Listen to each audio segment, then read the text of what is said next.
Hello everybody and welcome back. Yep, this channel is quickly becoming a full-time Kriegsspiel channel. Yep, we're taking part in the Open Saturday game today. The scenario has been created by Peter Fryer, who is one of the master umpires, and we've been stuck with two guys that we haven't played with before, a guy called Sergey and another guy called Bonnie. Sergey is the corps commander. I'm in charge of a pretty decent division, it has to be said. 2 batteries and some pretty strong elites. We're going to be the Fist. So that's going to be good. That's going to be fun. And yeah, we'll just see what the corps commander wants to do. We're just going to be sitting waiting for orders. We've been told that we're set up like this, and he said he wanted us something about C8. So you know, look at 1, 2, 3. I guess someone's down there. So maybe we got a division there, and a division there, and I'm there. Quite possibly. We'll have to see. But yeah, hopefully it'll be a good game. And then afterwards we can get on with the red versus blue mega campaign, which we're running orders for tonight. Marshall did say 8 PM, but depending on how long this game goes on for, we'll have to see. Just going to check to see if anyone has joined us. Don't think so, but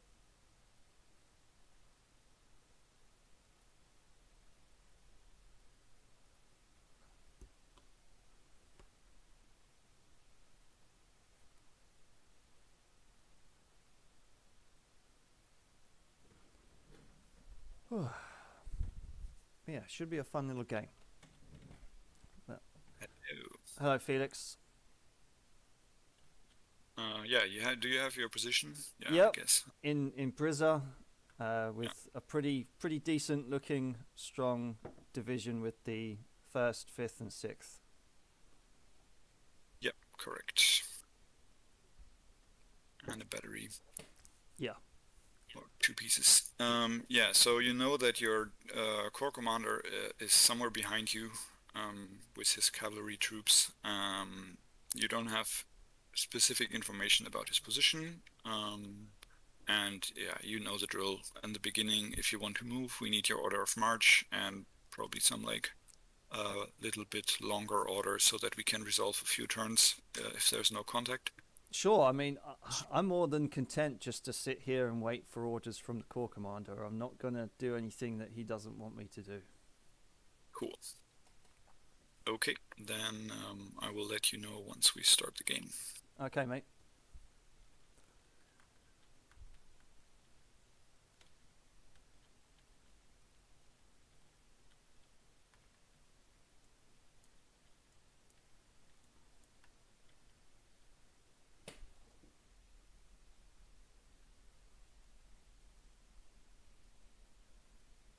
How's it going, Nick? Hi, fine. Thanks. Yeah, You? good. Yeah, not too bad, not too bad. Having fun doing all those matrices for the mega campaign. Oh my God. I start to be fed up with with formula I'm sure. and matrices. Matrices. Yeah. Hopefully this will get done at around 9, so I can start to basically shuffle around those orders that people wanted to do. Okay. Yeah. Because Marshall was just like, yep, 8 p.m. Yeah, GMT. That's your cutoff point. But depending on when we finish this game, yeah, which I presume will probably be more closer to 9. But yeah, it's it's quite fun. I mean, I just kind of picked up loose ends really, and Marshall kind of just gave me free reign to do whatever I wanted. So I've just been kind of. Yeah, that's fine. That's fine. Yeah. I mean, the problem is to follow everything because there is so much stuff. Oh yeah, I mean, written everywhere. Yeah, it's like six different countries and a seventh one that's just kind of not doing anything at the moment because it's like an AI country. But yeah, there's so many plots and shenanigans going on. Yes.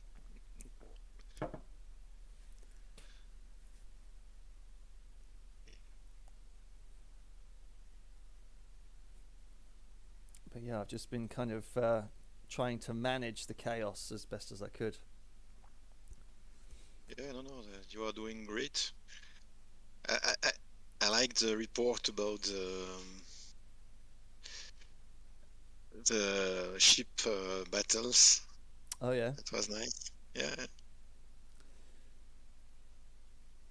Well, Peter was doing the ship stuff, I think. It's not you. Sorry. Yeah, that's right. Yeah. It's Peter. Sorry. I do a mistake. Yeah. Yeah, I'm just doing some of the little newspaper stuff and. Yeah. It's you who is doing this Tsarkina newspaper. Or yeah, that's it. Yeah, that's right. Yeah, that's the one. Yeah, with all the good. How do you say this? All the tips to increase production in. Yeah. I was laughing when reading them. Yeah. Well, like Marshall was just like, he's asking the peasants for advice, and Russian peasants, they might not have the best education, but just make sense to them, and and their world experience, and then just see what comes back. Some of it wasn't such bad advice, the whole kind of wheat thing, and saying, we need some seeds that grow shorter so they don't blow over in the wind. Sure. That's science. That's oh, science. What was interesting is it was a mix of useless information and information that actually was decent.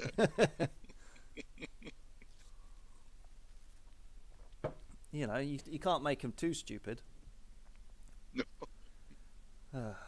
But yeah, it was fun. It was fun trying to write some stuff up for that, and I'm throwing a little bit of chaos into the Southern Duchy, because. Yes, with what's the name of the guy? Bren. Yeah, Schwensen. I don't remember. Schwanzbrennen, yeah. Yeah, so that's fun. That's fun. Because I mean, technically, my flatmate is kind of giving me advice for him, and I'm just kind of writing it up. So he's kind of like a player, and I'm just writing what he says. Okay. Yeah. He does want to try out one of these open Saturday games, but because he's a chef, he always works weekends. So so he comes back and he's just like, oh, how's John Schwanzbrennen doing? And then I have to tell him.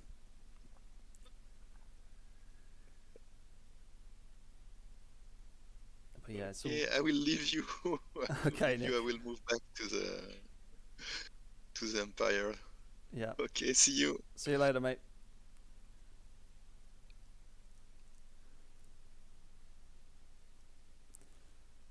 Okay, so it looks like we've got 4 people on the YouTube watching. Thank you very much for turning up. Give it a thumbs up. Lets people find us. And if you're new, maybe go to Kriegsspiel.org and check out the International Kriegsspiel Society, and maybe even join the Discord. And who knows, maybe next Saturday you'll be playing one of these games and sitting here having a few laughs with friends. It's a nice community. It's really fun. There's campaigns popping up all the time. yeah, we don't just do Napoleonics. We've got a Vietnam game going on at the moment. We've got Chancellorsville campaign, which is really fun, and we've been doing after action reports for that. I'm doing my 40k Kriegsspiel, which is kind of cool. We did a game of that earlier today, a nice little jungle encounter, which is quite fun. And probably only going to be a few more weeks and the game will be decided for the 40k Kriegsspiel. Maybe I've bit off more than I could chew with some respects, but it was a concept game, so we were kind of trying to find our feet. Hey Bill, how's it going, mate? Happy Saturday, I hope you're well.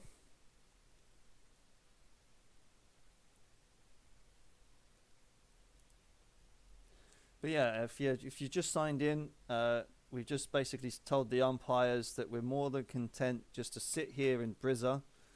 We've been told that the Corps Commander is somewhere due south. So I think at the start of the scenario, when we were all in the chat, said C8. So maybe he's over here somewhere with his cavalry. What I'm doing in front of him, I don't know. But I mean, I guess it depends which way we've marched. But I suppose maybe the umpires have kind of maybe set us up. Maybe like that. Potentially. Who knows?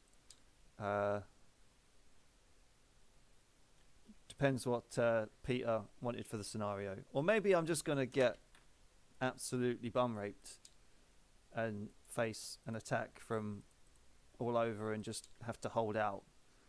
We'll have to see. We'll have to see what the umpires have set up. But actually, you know what? Just clear that. But yeah, what we do know is that the Corps Commander is due south. So down there probably. And we do have another division somewhere. Where he is, we don't know. The scenario that was said was that we've been marching all night, and then the rains came down and it got dark, and then we were just like, okay, let's just pitch up here for the day, for the night, and we'll see. But where the others ended up is only God's guess.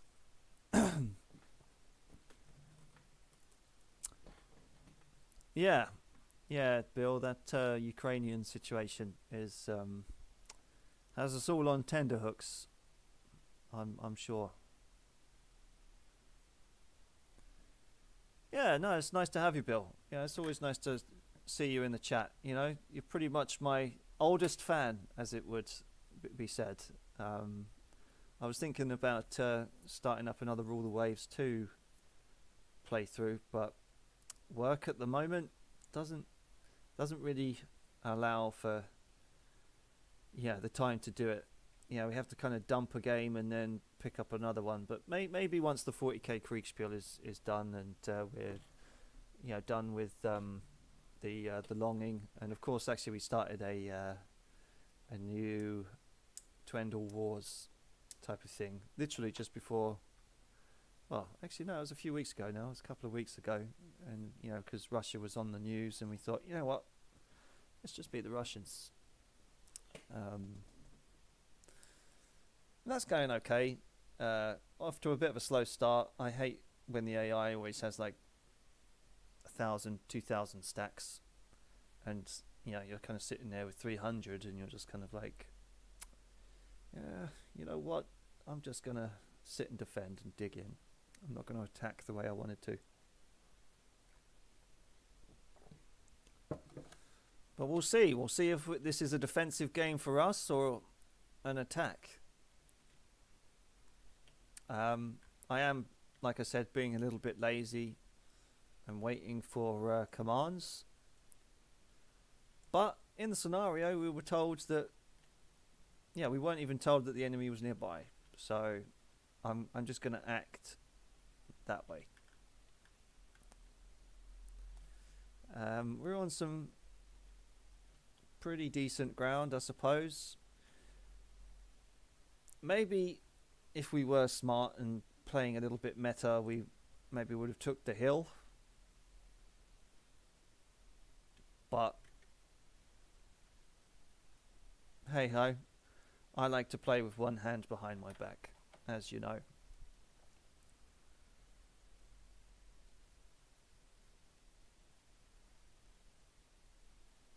And you know what? Might want to just check the Discord, because our core commander doesn't have a mic, and good old Sergey down here, and they've kindly let us set up like a team chat, but we won't be using that too much.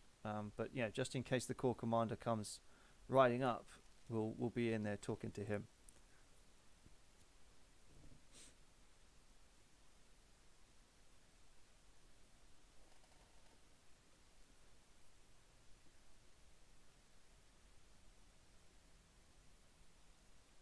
Yeah, actually, let's have a double check of who our opponents are. So our opponents are Smoke Grenadiers, Crusader, and FFL 1245. Smoke Grenadiers was in the Colchester Kriegsspiel, and we were thinking about redoing that at some point. But you know, when we find the time, and we need to maybe rejig one of Marshall's dice for pike and shot, but that'll be coming soon, I'm sure.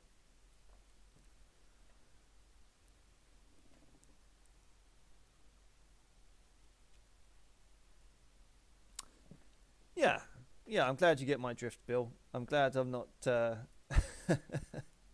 I'm not just being dumb for the sake of it. But yeah, let's see what the scenario is and the situation first, because you know, you don't want to ruin the core commander's ideas, because yeah, maybe if we do take that hill, maybe he want to send us back up this way. You just don't know. So then you've probably lost a turn or two for his plan. So I'm quite content just to sit. Let's see what the core commander comes up with.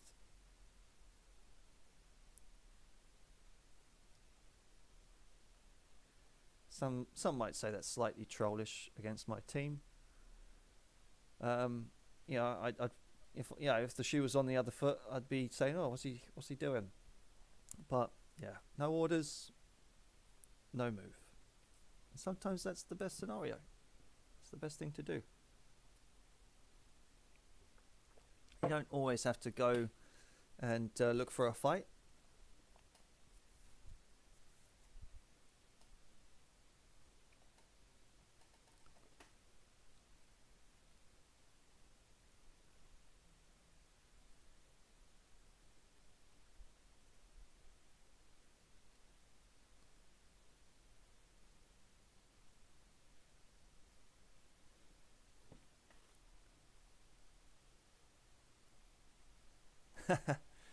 Yeah, using that as cover. So yeah, maybe, who knows? Maybe they'll try and take the forest, and then we'll come and hit them in the side. But it's probably too much to hope for at this stage. You know, too much guesswork for actually what the proper scenario is and how we're going to fight it. But yeah, the core commander is in charge of the cavalry, so it's going to be our eyes and ears, and we'll just go where he wants us to go.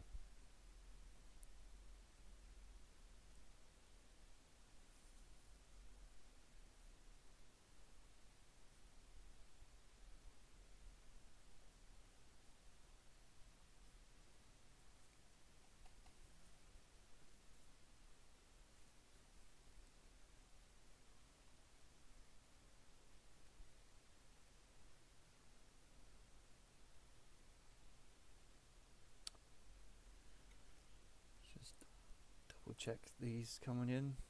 No, nothing. Nothing yet. Felix is taking orders. Or is he just...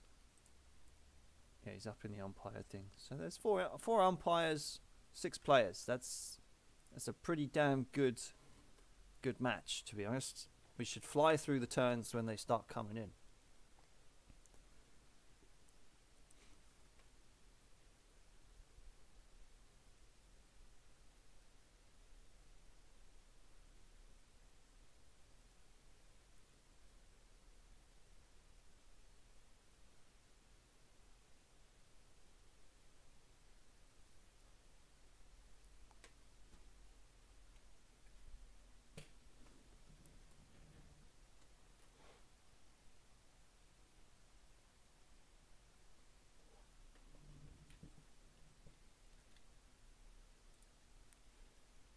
Yeah, that's right.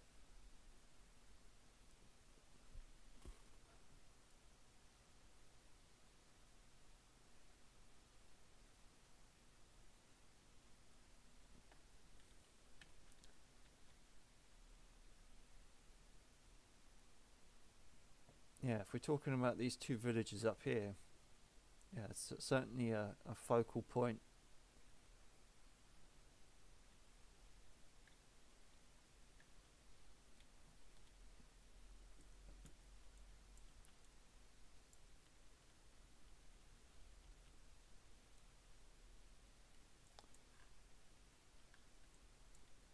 Oh.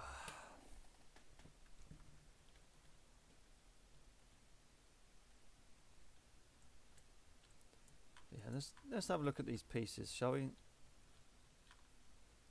So this is the red versus blue Kriegsspiel module pieces as they stand today. Pretty damn awesome, I must admit. If I could create pieces like this, I'd be very happy. But my artistic skills are not as good as some other people's out there, has to be said.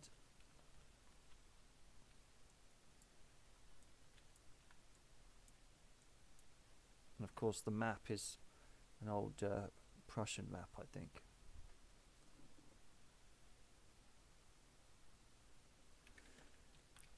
Oh, these 2.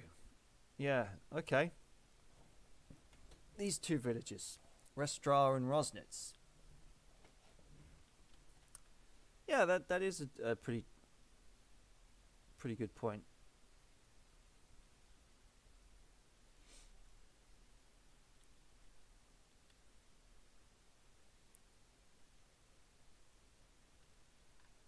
It's a bit of a funny position for artillery anywhere, though. I mean, we'd have to, you know, stick artillery up here, you know, if they were coming down this way.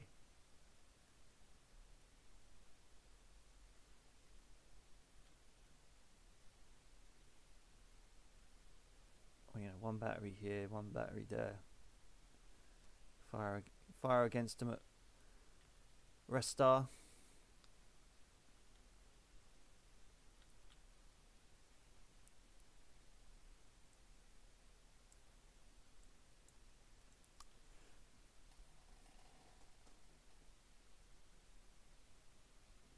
Yeah, that's well, that's the way I understand it.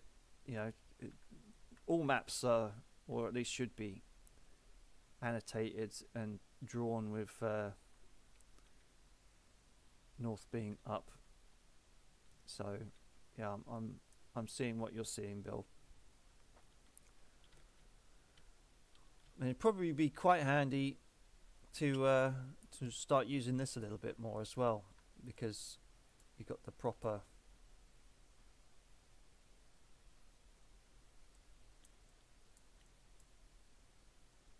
paces, and you know, depending on what kind of guns they are. I presume we've just got 6-pounders, but you never know. We could have a 12. We'll have to ask when the umpire comes back. Although I don't think it really matters with Brigade Kriegsspiel. It might do in the K22 rules, but not so much with Brigade.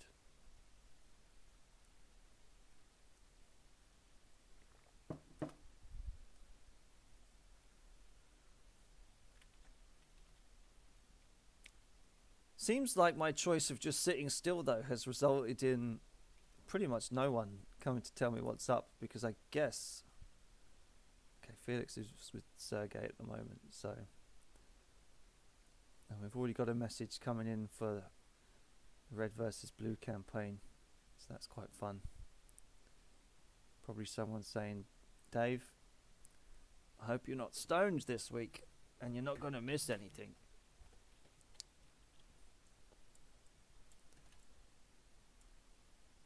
I don't think I did miss anything the last week, but the week before, when me and Marshall were doing it, we certainly missed one letter that proved to be important. But hey ho, that's just the way it goes, you know, fudge.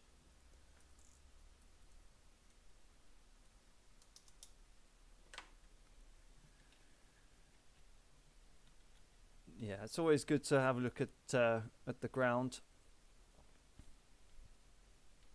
As you say, Bill, you know, where do we want to set up if they're coming from this way?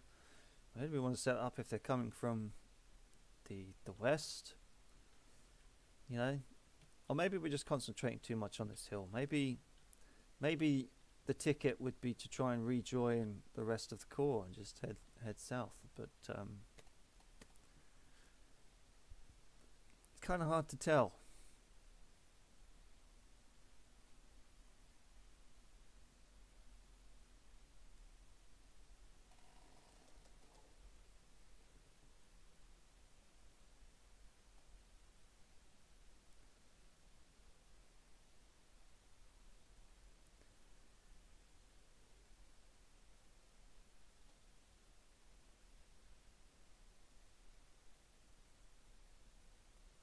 I presume if we're starting at 0600, the next time an umpire comes in, they'll tell us the time, and then we can maybe work out from there perhaps how many turns have gone past while we're sitting here.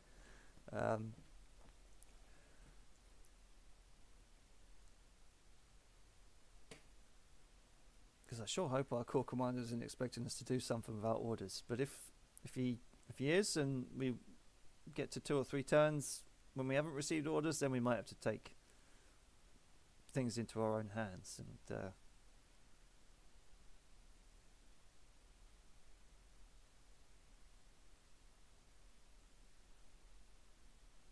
yeah.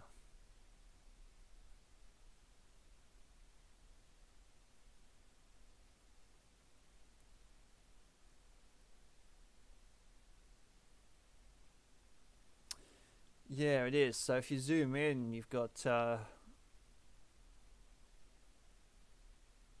elevations.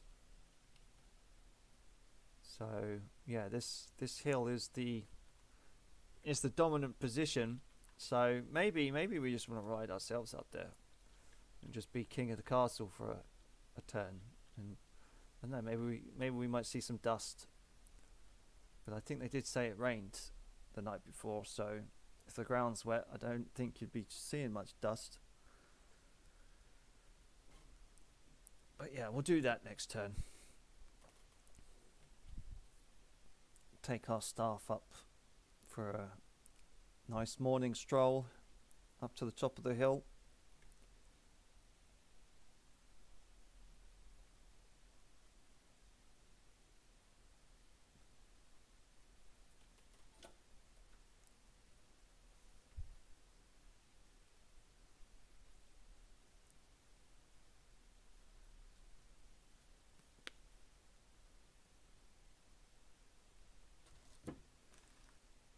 Yeah, looks like we've got 5 people watching. 6 even. Oh, coming onto a record.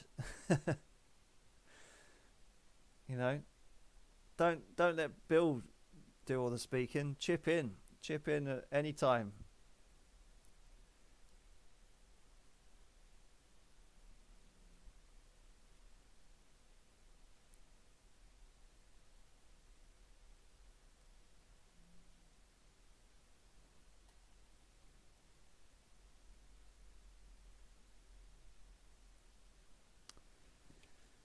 Just have a double check on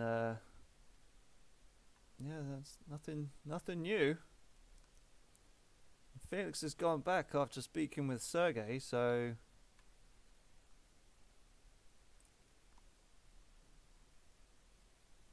we'll have to see. We'll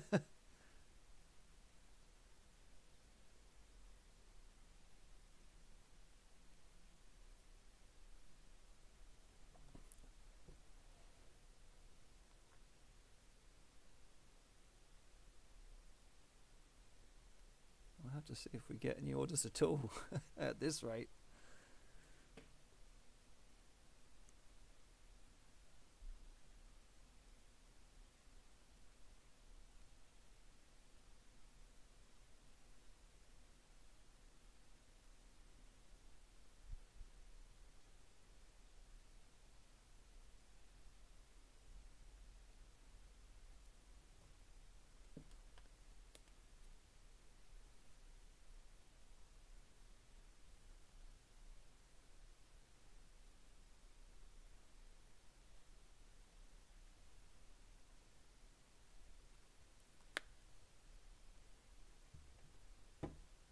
We should probably turn off some of those notifications.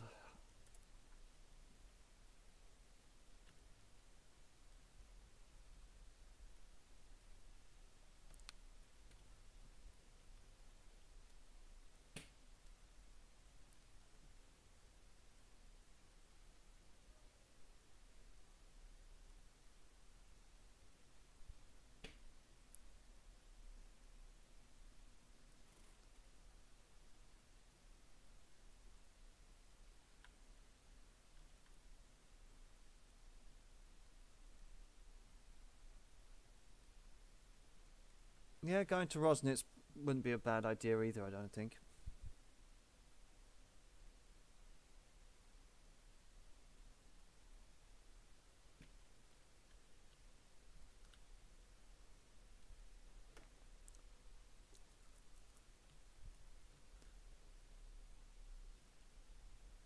But yeah, the deathly silence of no umpires coming in to see you is quite undaunting, it has to be said. Because obviously other people are doing stuff, but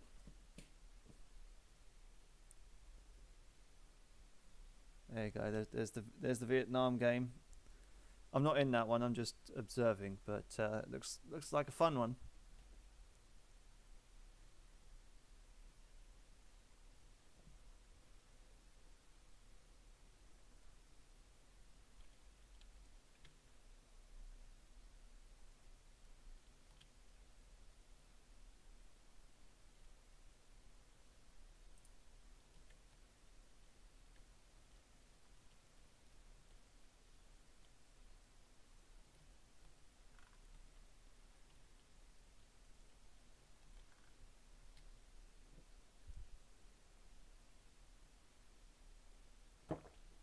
And I guess if an umpire comes in and he says we still haven't got any orders, maybe we should write a letter to the court commander and say, "Good morning. What do you want us to do? What's the plan?"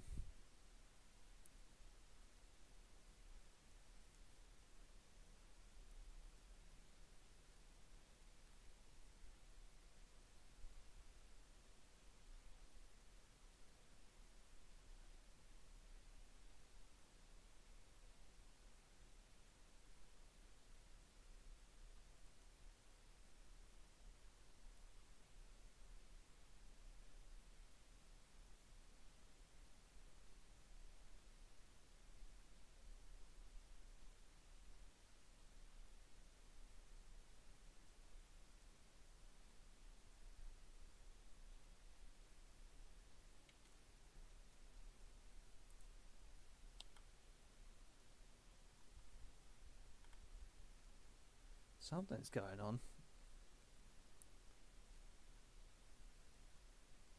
Okay, you guys are co-located at Britsa now. Sergey, I think your last orders, they were too late, so I just executed your first. yeah, you can communicate with each other. It would be good if you can be quick because Yeah. unfortunately moving very slow and we would like to move forward. No worries. What's the time at the moment? Did we start at 6 a.m.? Yes, it's 6:15. Okay, good. Okay then, Sergey, Corps Commander, what's the plan? Yeah, you need to use a direct message to write to each other, or Sergey to write to Dave, because otherwise Bonnie will see it if you put it in the team chat, and since he's not here, that's not allowed. There we go. Okay. Yeah, I'm at Brizza. Yeah. I'm with you, Sergey.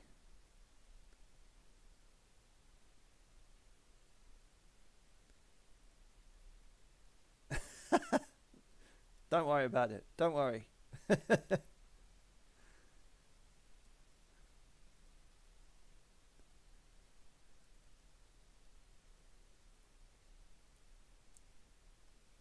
Okay.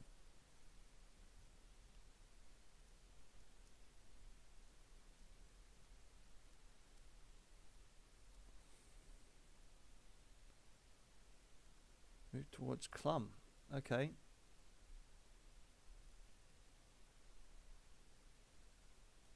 Eight light cavalry. Wow, okay.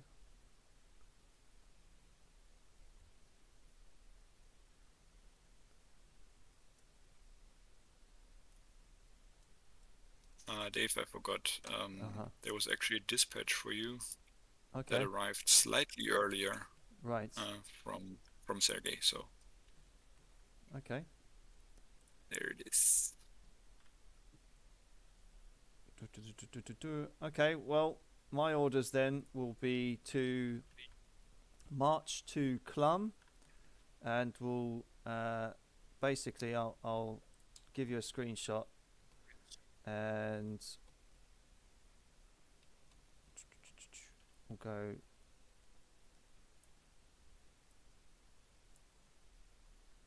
this way, and we'll put the 6th in the front, and then the 5th, and then the 1st, and batteries in the middle. I'll type out my order of march. Oh, wait a second. So it seems Sergey actually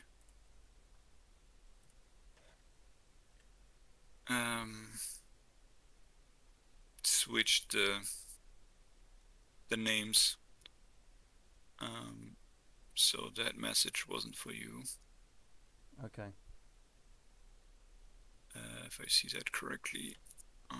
Because I think Sergey did say he mistook the divisions, but yeah, I guess you just got to give me how I would have got it. Yeah, but he's here now, so I'm also going to give you the correct one. Just this one. Yeah, okay, we're marching towards Clum. Okay, cool. So, order of march.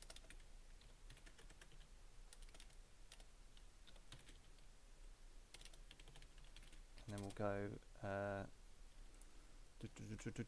6th, 5th, yeah, okay. 6th, RT, 5th, 1st, wagons.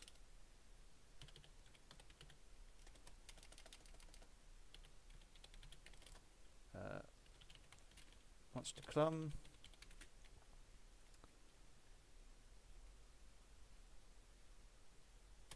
There we go. And then I'll give you the route which I'd like them to take.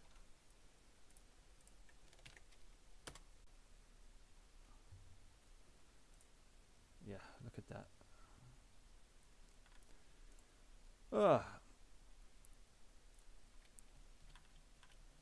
Right, so gonna flip them, and they'll be off.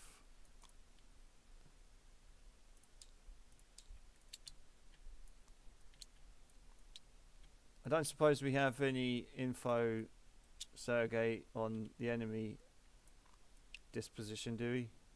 Don't know the size of their force. No info. Okay.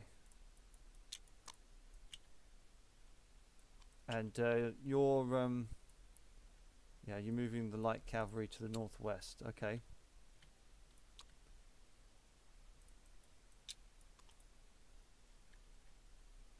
Some to the northwest. So Sergey, sorry, I will take the second orders you sent for your calf.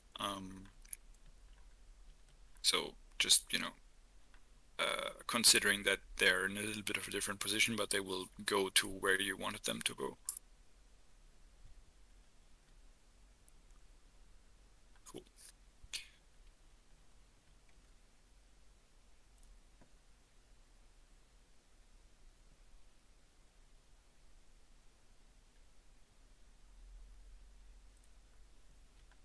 So you got like 8 lights and then 4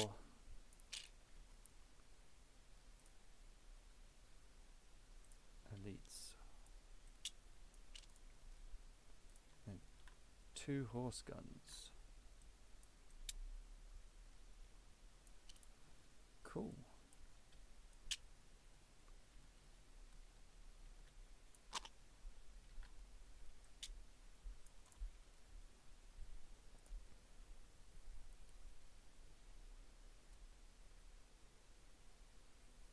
Moving from Needlist from Krakow.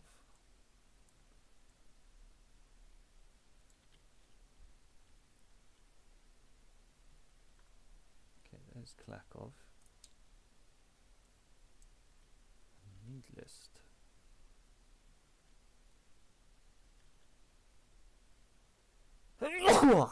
Excuse me. Okay, so you're coming. Jeez. Thank you.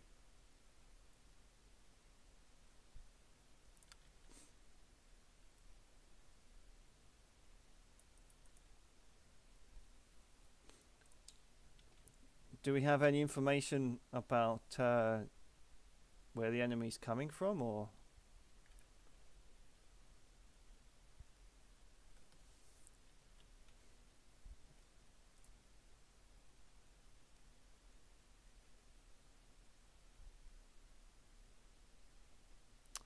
Okay, from the north, right. Sure, okay. And the other division is also going to meet us at Clum, or was he told to go somewhere else?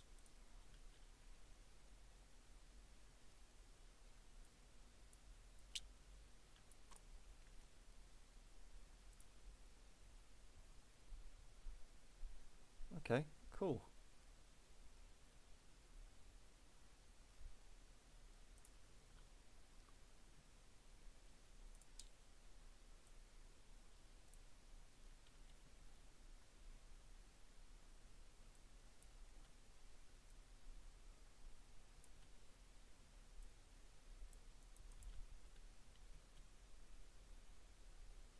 And where is the other division at the moment?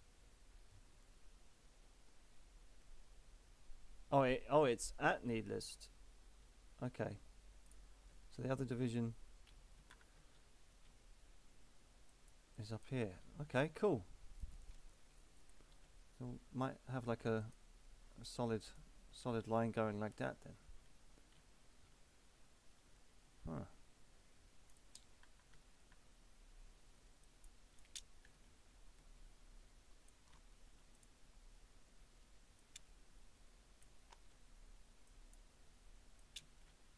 And are you yourself going to be positioning at Clum, or are you going to go to Needless just to make sure?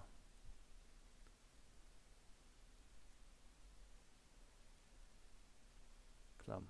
Okay. Awesome.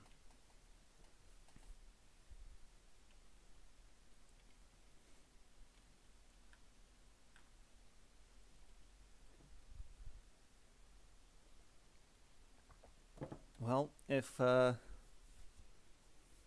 probably going to take me, what, 1, 2, 3, 4, 1, 2, 3, 4, 1, 2, 3, 4. It's probably going to take me about 3 or 4 turns to get there.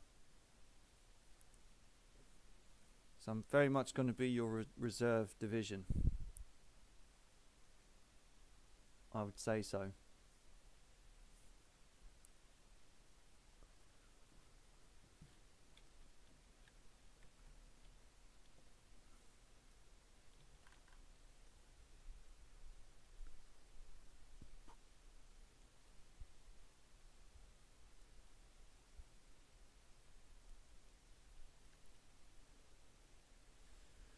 Actually, maybe coming up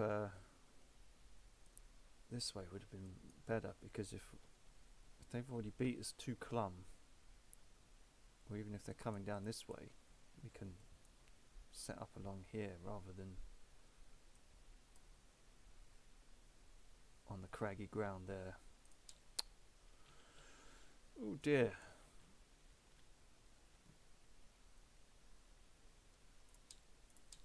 Well, too late now.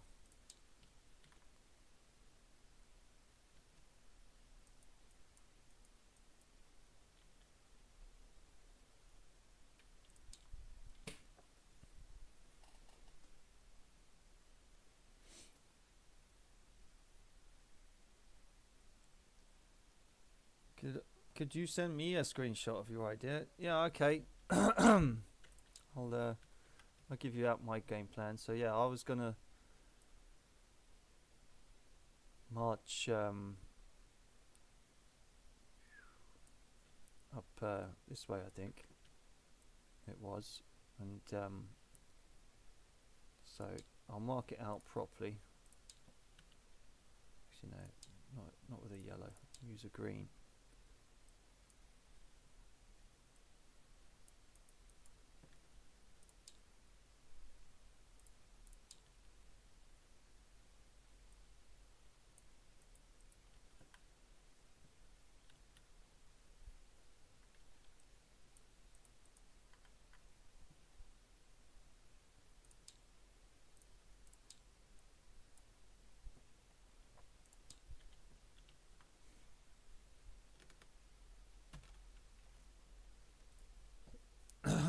Okay, so I'll send you a screenshot of my idea of what I was talking about. So, a route of march. The green line is kind of my second thought about maybe approaching Clum from that way, just in case there's a red division coming through Lipa.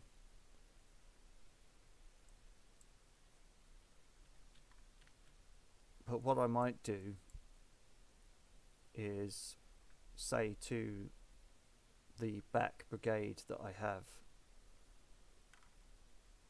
to take a battery and follow that green line anyway. So we'll see what happens. We'll see what happens with it.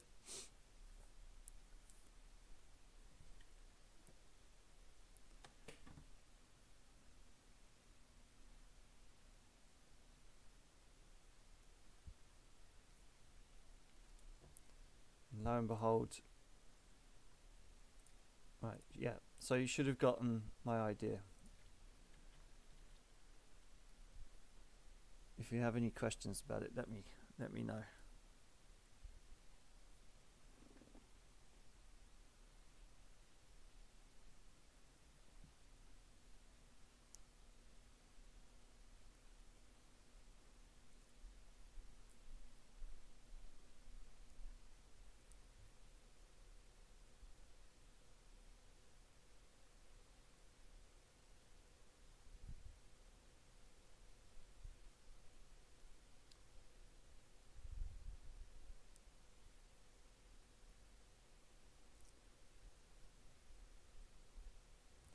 It's a pretty precarious position, though, to be over in Niederlitz. I mean, it's pretty much the bottom of the hill.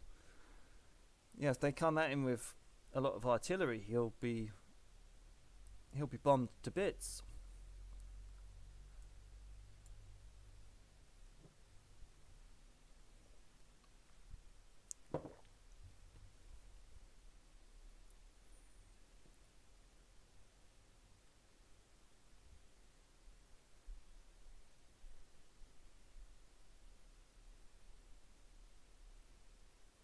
Yeah, I'll send a brigade to Lipa.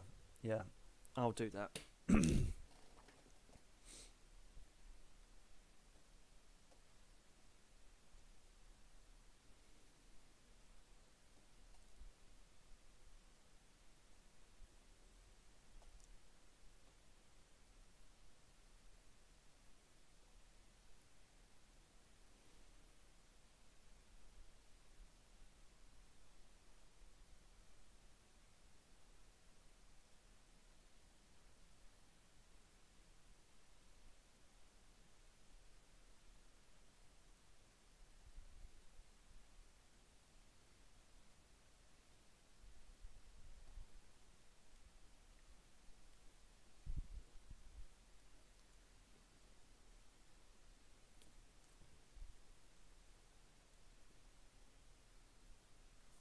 Bill says that terrain is key. Yeah, I would have to agree with you there, Bill.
I wonder if the old Windows Shift and S would be a better idea for. No, that's not going to work. It doesn't work for me. Windows Shift S.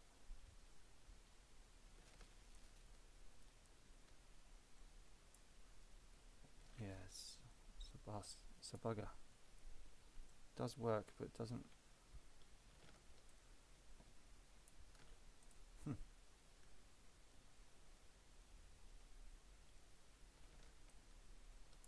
Yeah.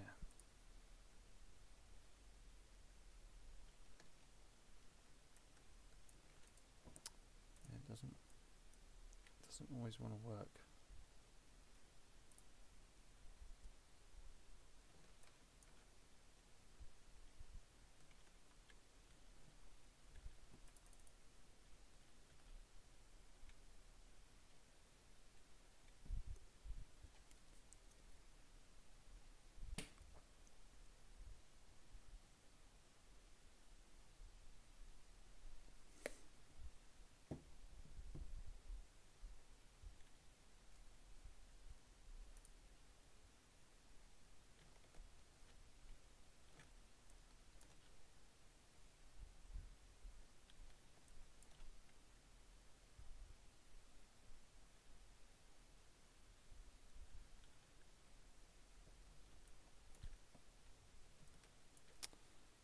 Yeah, it doesn't like doing the whole kind of little partial screenshot thing that some people can do, but it seems like, I mean, I had it for a second, but it's not, I don't think reading the. Okay, you are not complicated anymore. Okie dokie. See you later, Sergey.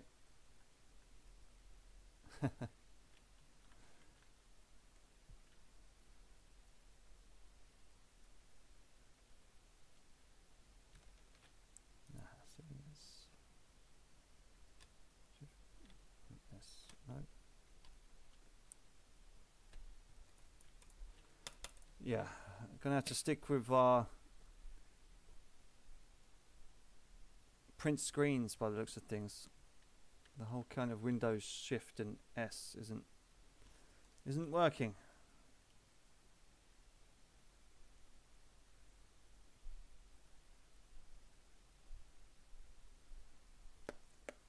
Ah well.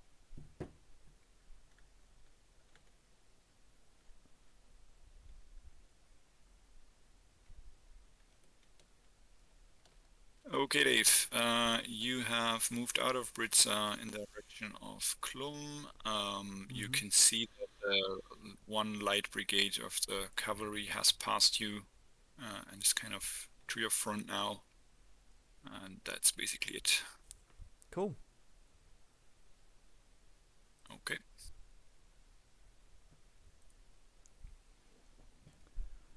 Yeah, it's gonna be a long train, exactly as I thought. He said the lights, but I could have swore he sent the heavies to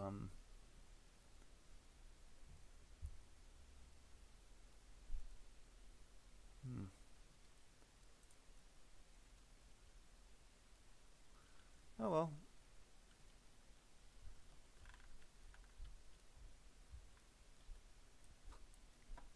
Okay. I'm gonna erase all these lines.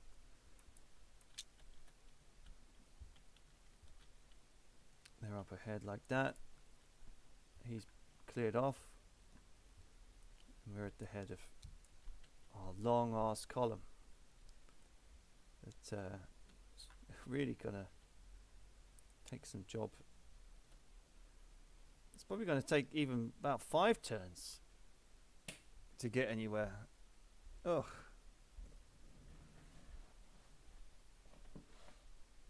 Well, I'm going to be back and have a quick. Oh, Felix is back. Yeah. Hello. Did I already ask you if you had any new orders?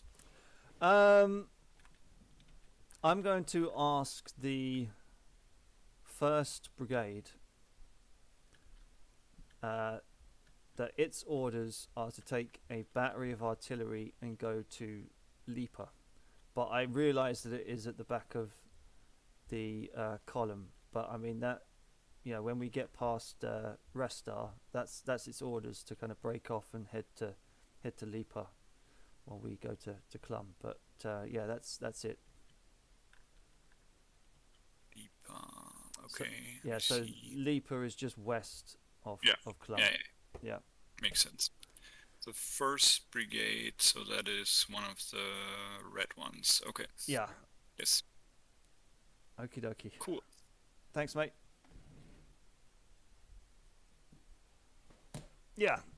So I'll be back in 2 minutes, as I'm just going to nip to the loo. But yeah, it's not gonna be any fighting here for the next half an hour. That's for sure.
And we're back. But yeah, you're right, Bill. War is very much about hurry up and waiting.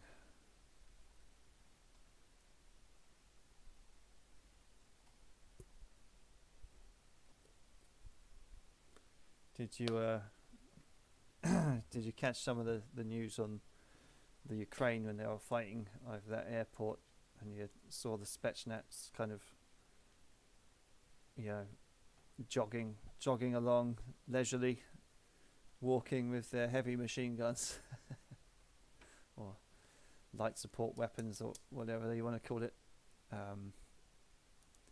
Yeah, just kind of standing on a street corner and, as you say, just kind of waiting for it all to go to hell for 30 seconds and then back to normal. But I suppose we should try and copy and paste our division, as Sergei did say it was the same.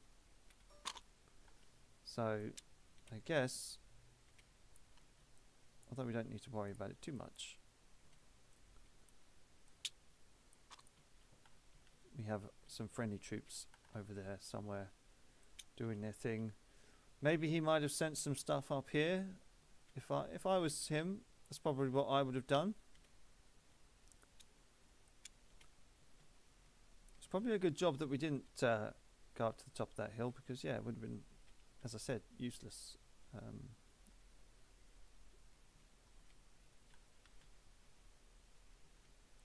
maybe he's got some troops down here as well.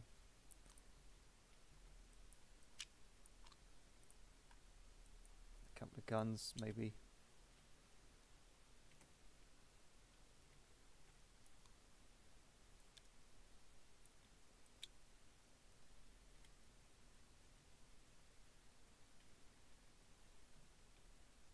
Seems probably like a good idea to put some there as well.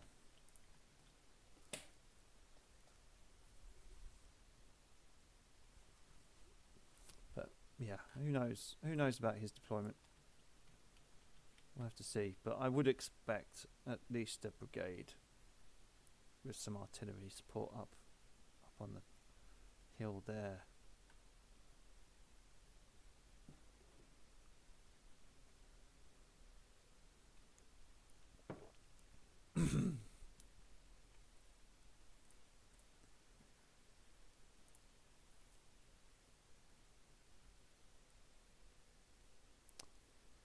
Yeah, it's probably going to be, yeah, if they move like 1, 2, 3, yeah. So next turn, I would expect these guys to be going on 6.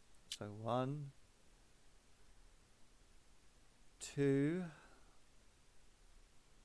3, 4, 5, 6. So they're going to probably be around here. Stands to reason. And then 1. And then maybe count that as a 2. And then 3 and then 4. So it'd be in the town like that, I would expect.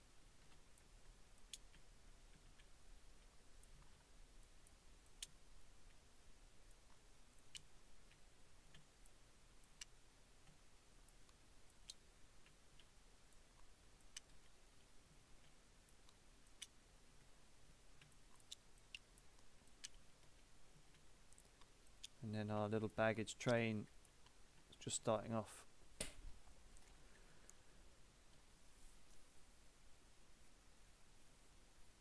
And if we get to Rosberitz and we can see if he's in any trouble or not, we could probably dispatch a brigade to help him. But second guessing it all, probably not too productive at the moment, because we don't know what's going on. Because there is nothing going on, we're just going on for a leisurely stroll, which is fine.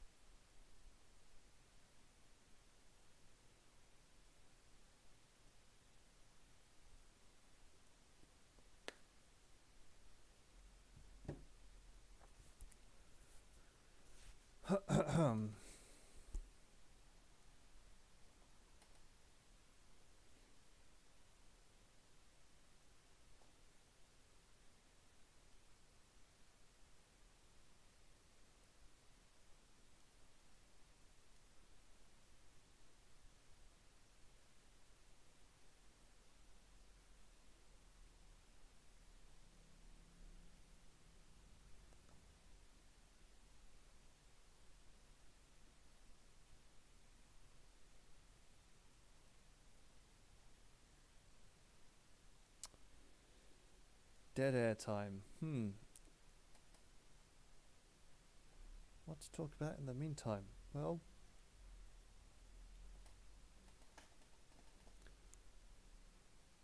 oh, excuse me. Yeah, the red versus blue mega campaign. Obviously, you might have saw us and our video. Did we film? No, we didn't film, but Marshall filmed. Marshall did the filming for that one, for the Christmas coup, and the kicking out of the emperor,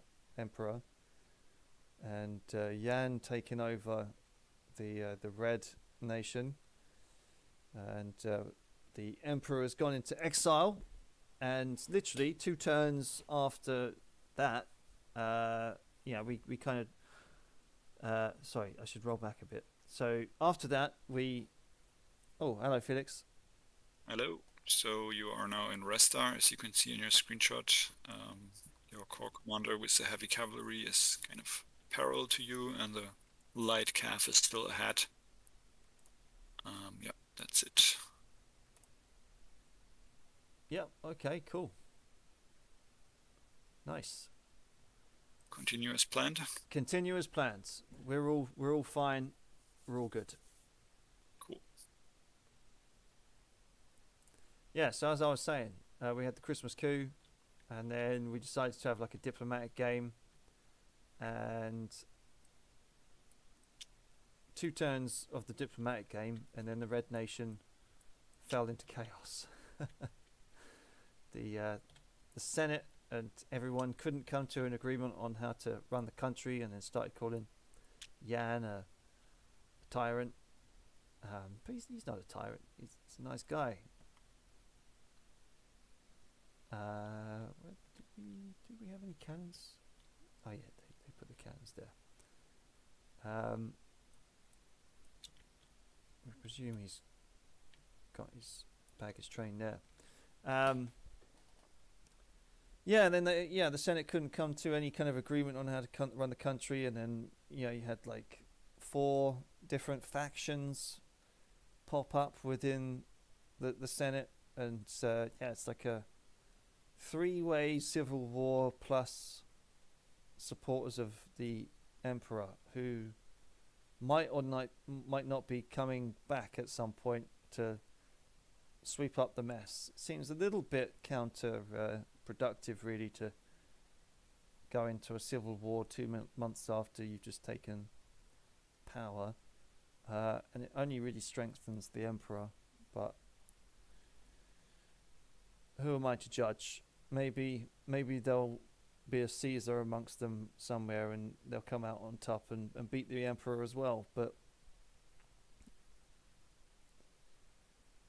what I'm trying to say is it's a pretty interesting campaign, and if you're watching before, Nick was also an umpire in this game as well, and he's sorting out like the military and the economic side of things, and I'm just there for the chaos. I'm just there to chuck a spanner in the works of people's plans, which is highly enjoyable. We're not trying to deliberately be a troll, but it is quite fun coming up with little scenarios for people to fix.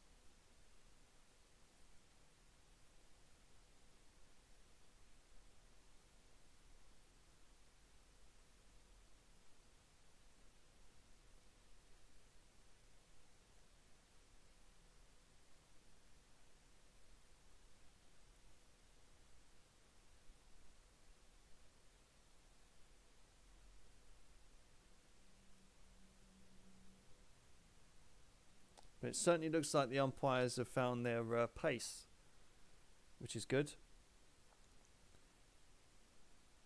We're now 2 hours into this game. Well, maybe an hour and a half into the game. We've had three turns, half an hour a turn. Last two have been 20 minutes in between. So yeah, the first turn is always the slowest because people are setting up and writing out orders and conspiring and things like that.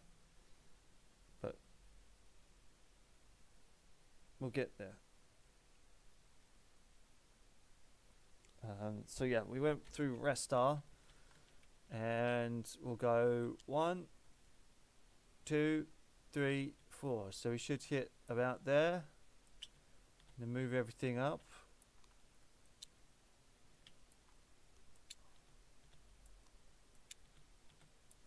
Just like this.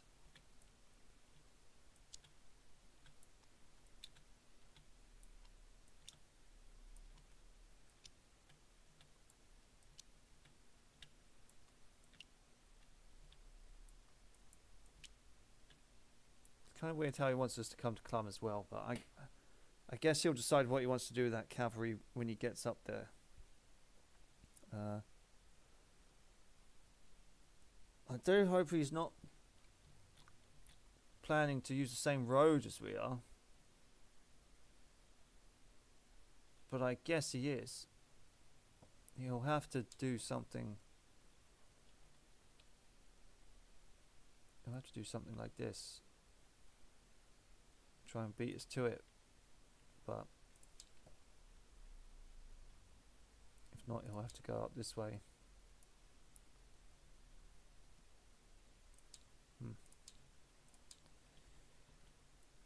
But these guys probably should be in Clum by now. So 1, 2, 3, 4, 5, 6. Yeah, so they're going to be in Clum, doing what they do.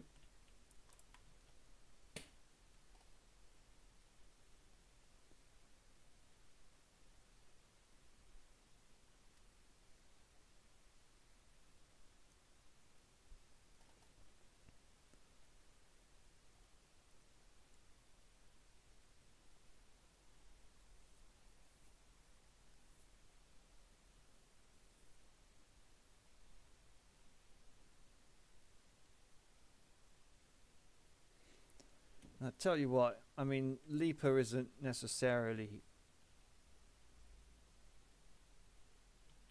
all that tactical to move to. So what we'll do is we'll have like the brigade like that, kind of like just watching to the west, and we'll probably want to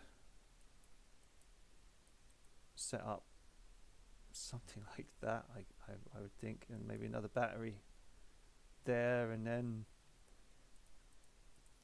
3 reserves like that.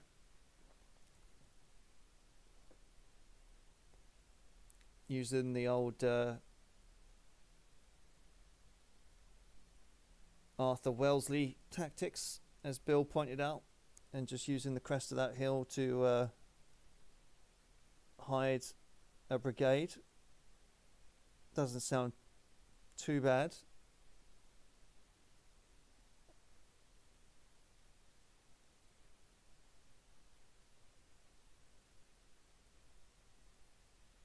But whether we get there in time to make that setup is probably another thing entirely, because we've got the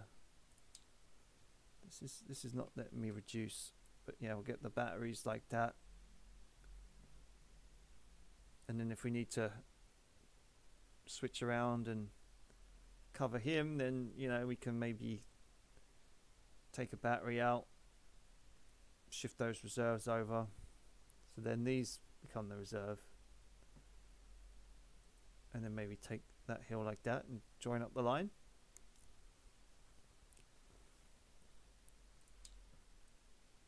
It'll be interesting to find out what's going on. We don't hear any cannon fire or anything like that on the wind, so doesn't seem like anyone's engaged yet.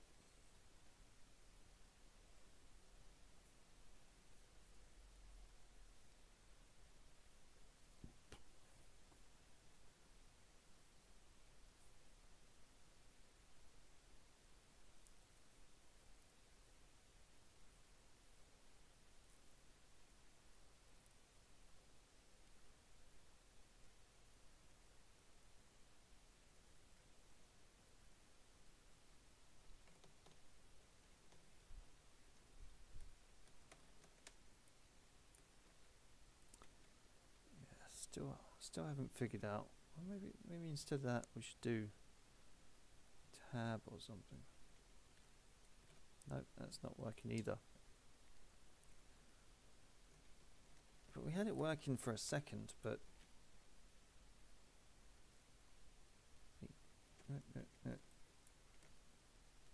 yeah, it's just can't seem to get a partial screenshot for love nor money. Maybe I need a new keyboard. This one was nicked from work several years ago.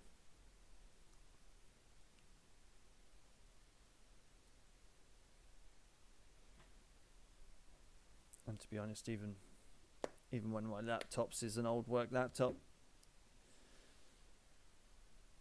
still says, you know, property of Her Majesty's government on it. Hugs. Ooh. How are you? You good? What, me? Yeah, you good? I haven't heard from you in a while. I've been You've been working. I've been really busy. Yeah. I haven't really been playing anything ever. No, like, yeah. I got my up. You've been unusually quiet in the Discords. In all of them. I know. Yeah. Yeah, it's been it's getting to that time, you know. Yeah, me too. I had a pretty damn busy week this week at work as well, so I know how that is. Are we looking forward to the D-Day game? Because that's coming up soon, right? Yeah, I'm really sorry I haven't been fucking doing anything with the 40K stuff, but I kind of put that on hold. It's okay, man. I mean, there wasn't much really going on, which is why you got really short reports. So I was just like, yeah, no need to worry until, like a turn or two ago, you had, someone send some guys up north of you. But no, I mean, literally, it's just been kind of inconsequential to the game at large. So don't worry about it. It's all good. Fair enough. But like literally, the only thing I've been really focusing on is this World War II stuff that's about to kick off, and then I'm also attempting to do this game that Alex did, which is also play by post, but that's like it. Like I used to play squad like in between stuff, but I don't even do that anymore. Dude. Like it's just work, school, and then whatever else I got going on at this point. Yeah, no, I get it. Oh. Like I got my birthday on Wednesday, so I'm celebrating it actually tomorrow early with some friends. So. Oh, nice. Yeah. Doing anything crazy for it, or no? Not crazy, no. Just a lot of financial stuff because I'm turning 18, so a lot of stuff needs to be taken care of. But that's about it, to be honest. But now I'm just focused on graduating, and then I'm gonna join the military. Yeah, you said and then I'll really be gone for a while. Yeah, and then, you said you wanted to be a helicopter pilot or something, right? Well, I was going to be a pilot, but then I don't know. I don't think my vision's quite good enough. I think it's actually going to get worse a little bit. Right. And I don't really want to take the chance that that's going to eject me from that pipeline. So I'm probably going to try to go for like a special forces contract and then try to do that instead. Yeah, or maybe become a mechanic and fix helicopters, because then if you get shoved into the civilian world, you've got engineering stuff to fall back on, and airports are always looking for engineers. I'm planning on getting a degree while I'm doing this, so that'll be what my fallback is. But yeah, the little special forces thing is pretty cool. Plus, I got an idea of what I want to do that translates to like civilian-ish world. So nice. Oh well, happy birthday for Wednesday. I'll just see how that goes. Yeah, thank you, man. Yeah. Oh. How's this Saturday game going? Well, it got off to a little bit of a slow start. The first turn is always the longest. But at the moment, I'm just marching. Gotcha. Just marching, and not a lot going on. Has to be said. But I'm sure when we get to the top of the hill, it will all kick off like it always does.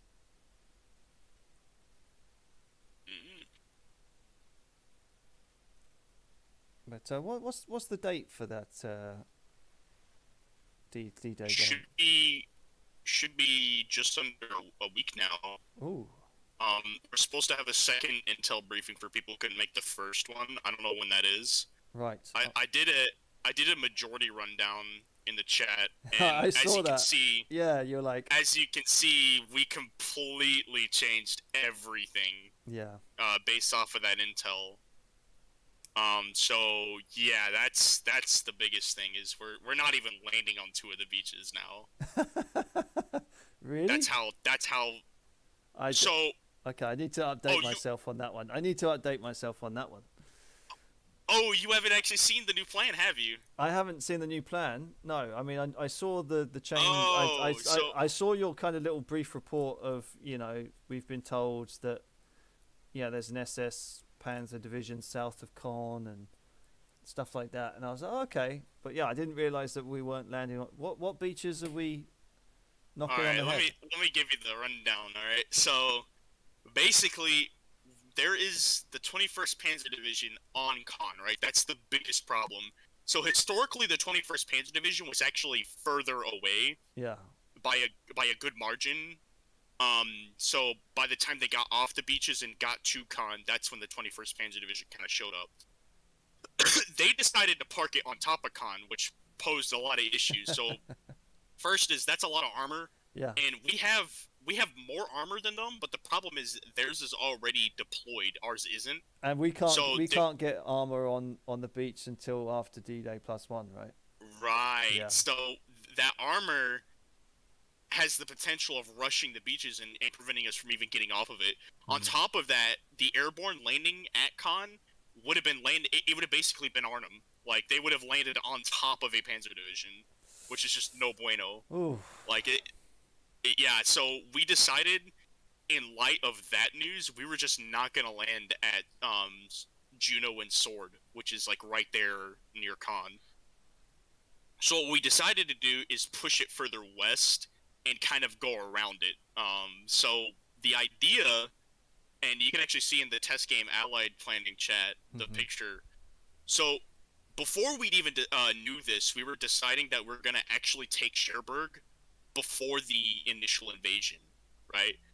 And the way we're doing this is we're taking the Rangers from 5th Corps and the Special Service brigades from 1st Corps. We're going to take them and slap them together in an ad hoc division, give them to 7th Corps, and then that group is going to do an amphibious assault. Oh, you should probably... I'll wait till Felix is done to finish that. So you see the light cavalry coming back down from the ridge, and one of them that is a little bit ahead tells you that they have encountered a strong enemy force just behind the ridge. Several brigades at 3, and it looked like they had already taken up position in Langenhof, and there was troops moving further north. Okay. Right. Interesting. Strong, heavy enemy presence just behind the ridge. Right, okay. Right. I'll give you a moment. Yeah, okay. Yeah,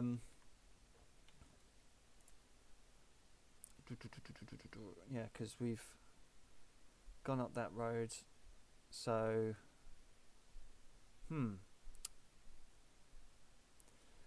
right, well, when we get so once we've gotten to that we have gotten to that crossroads just south of where it says Rosberitz, we are going to do a right, and we're still going to go up to Clum as ordered, but the rear brigade, so the first brigade, is gonna head to Lipa. But yeah, that is okay. Well, we'll see what the Corps commander makes of it and what he asks us to do. But yeah, we'll do a right here with the guys, and then we'll just continue up to Clum. But yeah, the first brigade is asked to carry on to Lipa. and that's it. Okay. Cool.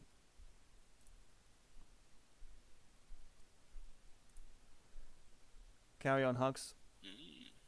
Yeah, so let me get back to this. So, quick recap before Felix came in is Rangers and the Special Service Brigade slapped together, which gives us 3 brigades of commando units to take the port of Cherbourg at night, like basically at 0 hour when the airborne historically landed.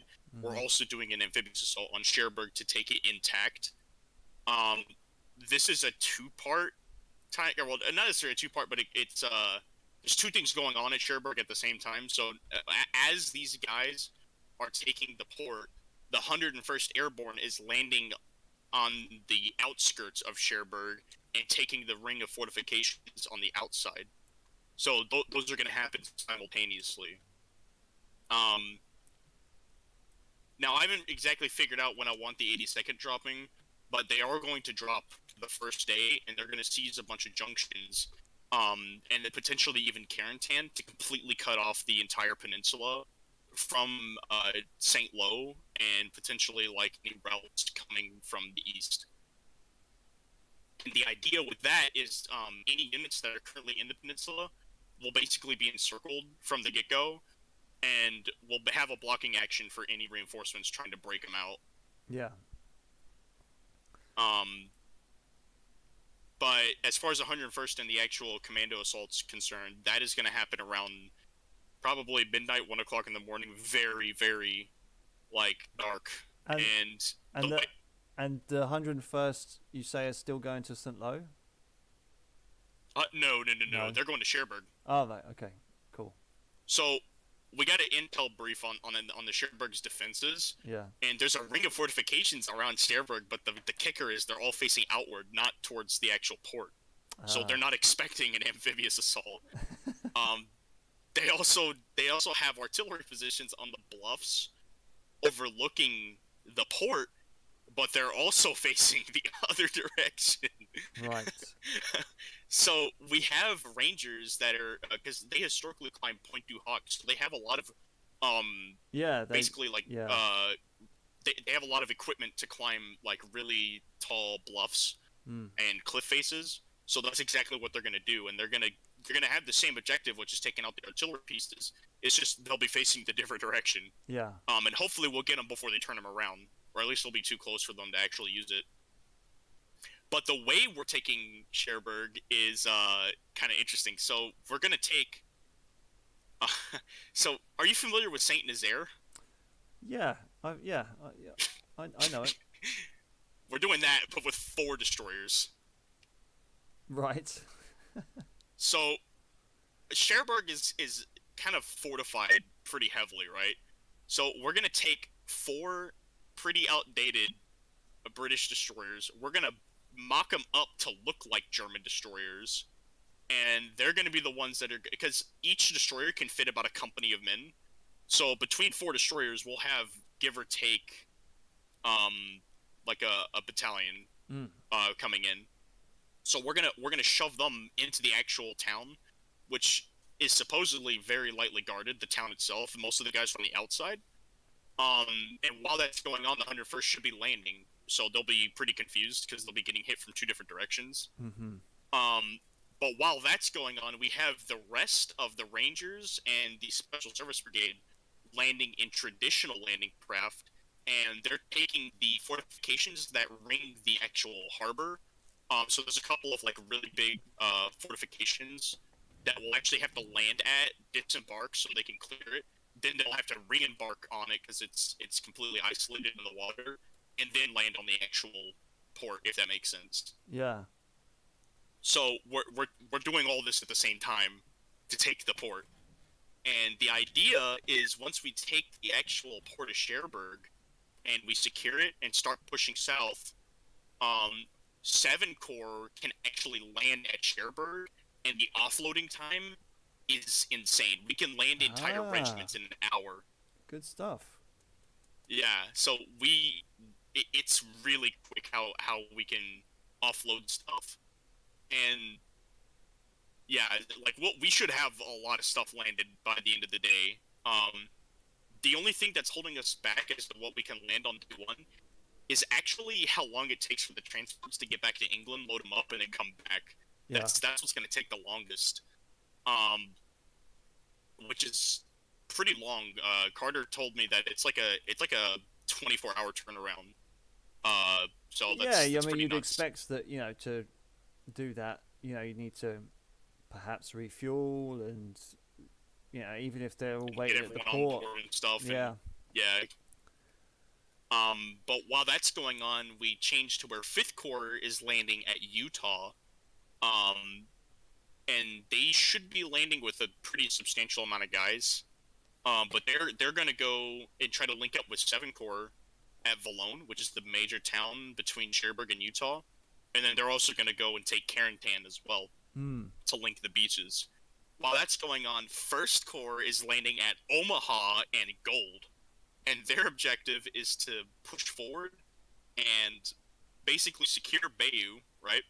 Yeah. And then the 6th Airborne's landing at Bayou, because originally the 82nd was supposed to land there, but now it's the 6th Airborne. Right. And 1st Corps' whole objective is to basically stop any movement coming from either St. Lo or Caen, right? And that's their whole job. And when your Corps lands on day 2 at Omaha and Gold, 30 Corps is then to move southeast towards Caen and mess up any Panzer divisions that are over there. Lovely. Yeah. So you have like a legitimate breakout order instead of like going to St. Lo. Yes, good stuff. Yeah. That'll be fun. And also 1st Corps has a lot more as well, so that should be really fun for you guys.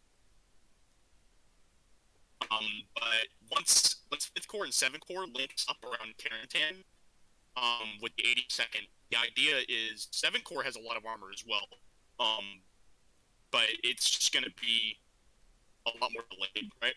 Yeah. And one thing that we did get is that the western side of the peninsula is almost completely undefended, right? All their stuff is looking at Normandy. So what we're planning on is having 7 Corps with the 2nd Armored and any other armored elements, and they're going to make a very strong kind of armored column push all the way down the peninsula, and then cut east along a major highway and then go to St. Lo. So 7 Corps and 5th Corps are going to kind of sweep down the peninsula towards St. Lo and then like the Caen area, which is kind of what we already had them doing. They're just going about it a different way.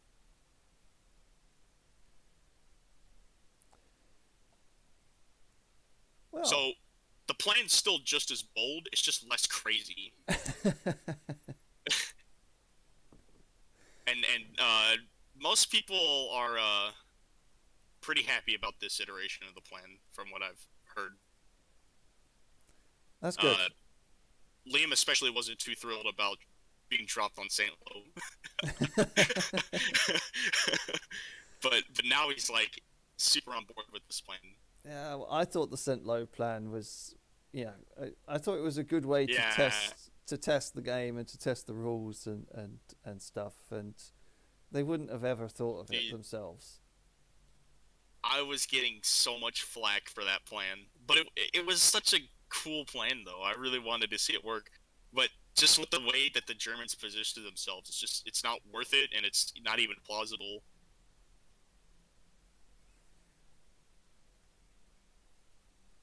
You know what? I'm wondering.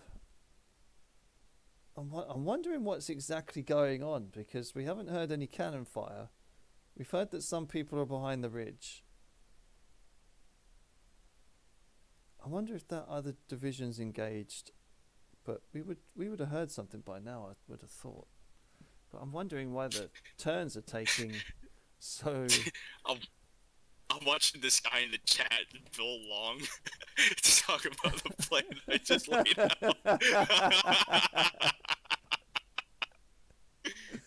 Oh man. Yeah. Dude, this guy. The destroyer's full of min trick. Oh, that's great. But hey, it ain't dumb if it works. You know? if it works, See, it ain't that. You see, stupid. Bill, I have a reputation for doing really stupid shit, and it works. You do have that reputation. Mostly. It must be said. Mostly. Mostly. There's only mostly. There's a couple of times where it's like, I actually really just that one time. What time was that? Hood's Division, Antietam, South Mountain. Oh. Yeah, that one was really bad. Then again, I mean, it wasn't really my fault, but it was. Yeah, Bill. You know, you should join the IKS, man. You should go on Kriegsspiel.org and find the Discord there, and you can maybe play one of these games yourself. But yeah, Bill's been with me for like ever since I started streaming. Like he was literally like one of the first people to start following me, and we, you know, when we were playing Rule the Waves 2 and stuff like that. So yeah, Bill likes to pop his head in and say hello sometimes when we're streaming. But good. Yeah, good I bloke. occasionally watch it. I don't normally watch live streams because I like to skip around and stuff. But Yeah. like I occasionally watch some videos. You know. Yeah. You've got some pretty solid stuff. I'll be honest. Oh, Definitely thanks, deserve Hugs. more than 126 subscribers. I'll give you that. Thanks, man. But yeah, we try our best, but you know, I think the technical limitations of what we've got kind of make it kind of hard. But and you know, we're not even that good at editing or anything like that. We don't do it Flash. We just kind of stick on a stream and see how it goes, and see who turns up for a chat. You know.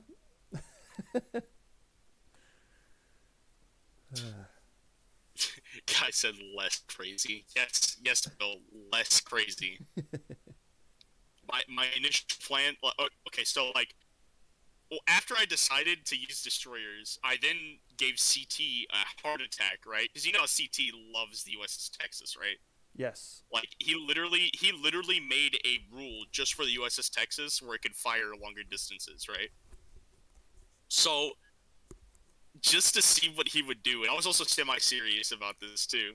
I told him, I was like, what if instead of 4 destroyers, we take the USS Texas and load an entire battalion on it? How did I know it was going to be a battleship? Yeah. And ram the USS Texas into the port of Cherbourg. Literally nothing would sink it. Like nothing would be able to sink it that they'd have there.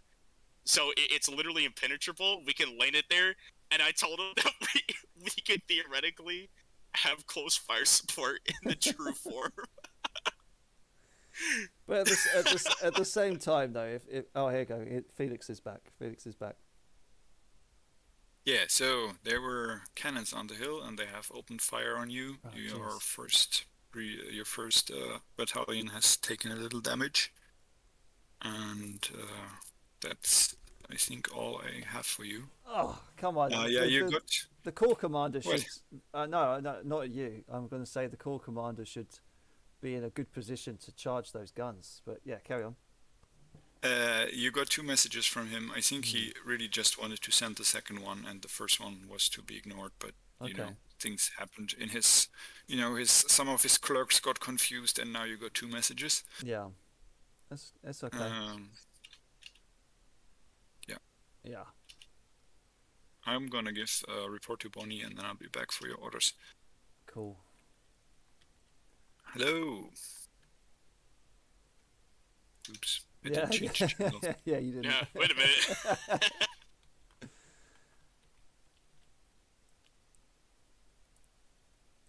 Right. Well, just gonna have to keep on. But yeah, I mean that like. So yeah, the cavalry up here should be able to, without any trouble at all, capture those guns at the top of the hill. I don't see why they wouldn't be able to. But he says he wants me to set up a defensive position at Rosberitz. Enemy located at Lipa, take a defensive position near Rosperitz with 1 brigade and move to Klum. Grant moves to Sidrasitz, then mass load, and then okay.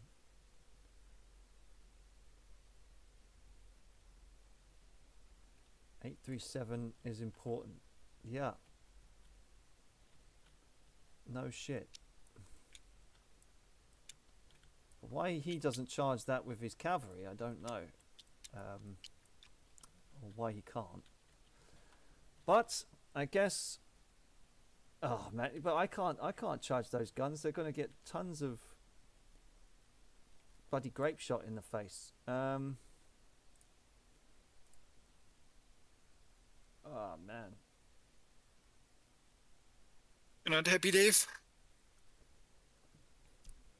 Well, no, it's not. I'm perfectly happy, but it's just kind of like he's just told me to. Okay, the hill south, yeah, is important. Move your main forces with intent to form a defensive position around it. But it's just like, well, the only way I'm going to do that is if I'm going to charge those guns. So it's just kind of like I'm going to waste a brigade trying to take the guns, and I'll tell you what. Yeah. Okay. You can always pull a Nelson and say I have but one eye and not comply with orders. Okay, we're gonna go into an attack line, and we're gonna do it. We're going to charge up the hill and try and take those guns, and then if we're lucky, then his cavalry will move in to try and take them as well, and then maybe we'll take the hit and he won't, and then that will be that. Okay, so 6th Brigade is to form yeah, line and attack the guns. Yeah, like an attack double line, like 2 at the front, 1 at the back, and charge. Okay, and the rest?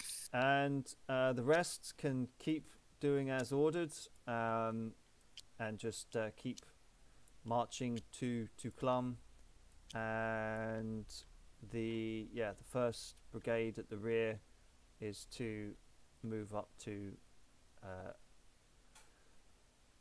just keep them what they're doing.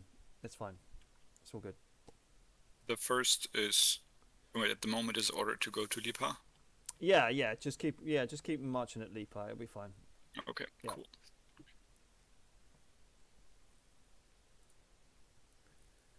I know he says he wants them at a defensive position around Rosnitz, but they're good boys. They can do it. Ah man, yeah, I knew they'd be there first. And to be honest with you, I want some action. I want to see blood, whether it's mine or his. I want to see it.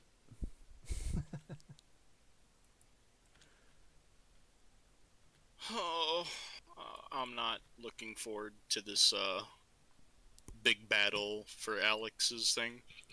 I haven't been paying attention to Alex's one, to be honest. What's going on there? Well, I'm on the French side, Mm-hmm. and there's 4 corps and a grenadier division, or divisions, right? And I'm 2 IC for this one, so I'm 1st corps, which is like the 2nd in command, because you can actually die in this game apparently. Ooh. Which is cool. Nice. This game is like super in depth, but I'm being put in the center, and I don't like that because I only have 2 options. That's either forward or backwards. And that's not really my style, you know. So now I gotta figure out like, I don't know. I don't like being in the center. How many players are in that game? That's the play by post one. I can only speak for my side, but we have. If I can scroll up far enough. Okay, here we go.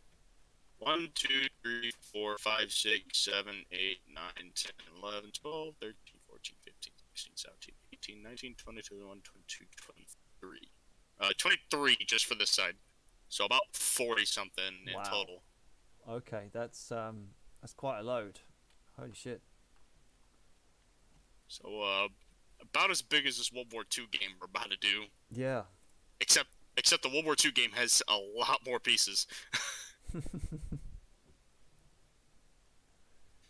Yeah, I joked with Carter during the Intel brief, because Carter was talking about how he was working on on some Barbarossa pieces Oh, for jeez. another thing, Yeah. and I cracked a joke. I was like, "Oh, this is why we had to wait 2 months for these modules to come out." Carter was also working on the German pieces for Barbarossa. He takes on so many projects. He's Yeah, it's crazy. but I told Carter, I was like, "Are you doing a Barbarossa on a company scale like this one?" He said, "Fuck no." So we're keeping it on a divisional level this time, Yeah, which is still like big. that's wise. Yeah, World War II by company is like ridiculous. Yeah, it would take years. Also, like, it's Eastern Front, and there's a lot less documentation, especially on the Russian side, as to who was where. Yeah. And what did, like, order of battle was a bit janky, so yeah, it'd be it'd be next to impossible to get anything lower than a division level. Certainly, yeah.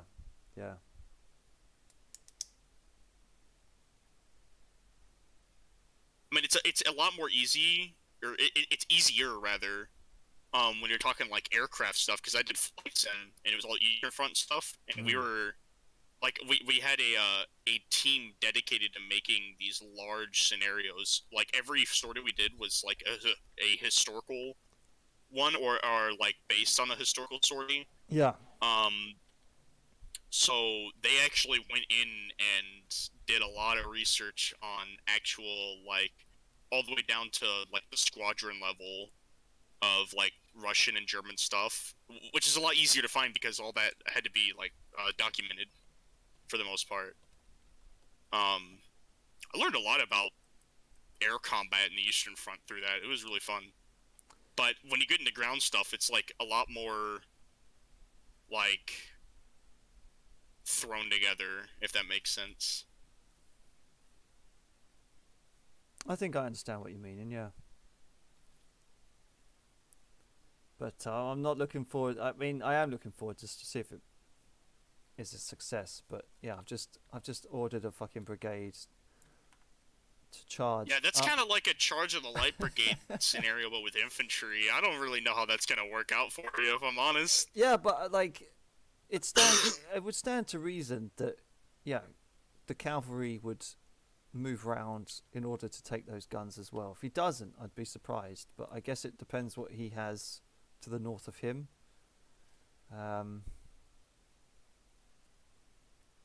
Because he did say that, you know, the Hill 837 is important. Move your forces with intent to form a defensive position around it. So he wants me to take that hill. So I'm gonna do it. I'm gonna do it for him. But at the same time, if I'm doing that, I expect the cavalry to come around and take those guns as well. So we'll see. We'll see if a joint attack on that position will work. But I couldn't exactly fall back, because then his cavalry's dead anyway. So we'll do it. But we do know that there is some guys probably around here as well. So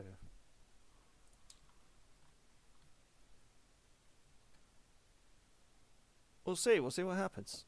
We're just going to try and be aggressive as possible. You know?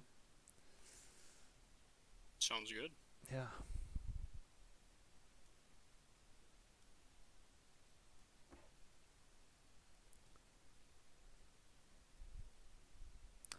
But oh yeah, I mean, tonight we've got Saturday night fights as well, which we're doing I forget what exact battle it is. Ugh, it's because he keeps calling it the dumbest ever game designed for a plumber, which is basically like a Kriegsspiel but with miniatures, and we're using I forget what rule set we're using now. But yeah, that's tonight.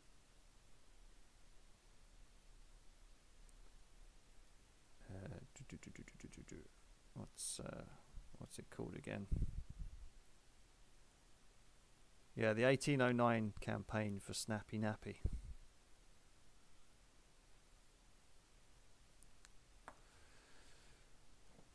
I'm doing pretty rubbish at that as well. My dice rolls have been so shit. I'm gonna go ahead. I'll get some stuff done. I'll catch you later. Okay, Hugs. Thanks for stopping by. Yep. See you later, mate. Ah, it's nice to have Hugs come in for a chat, you know, and explain the entirety of the D-Day DD plan. So yeah, if there's any Germans listening, you know, you just heard the entire plan there. But he was aware that we were streaming, so yeah, he was saying that all at his own risk. But yeah, hopefully this charge uphill is going to work. I don't think it will, but it has to be tried, you know? You have to try it. If you don't try, you just won't know. Where's the... There it is. Okay, so we know that this one is down to yellow. So what is... Was it 4? No, 3. We'll take it. We'll take that hill, come hell or high water.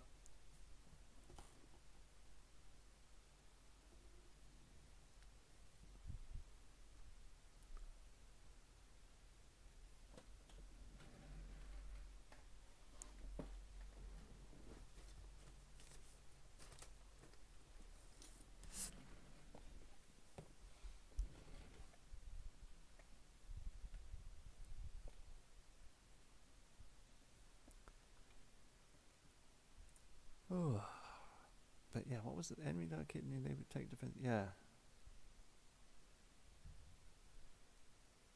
confusing orders. But he must swing those cavalry round. He has to.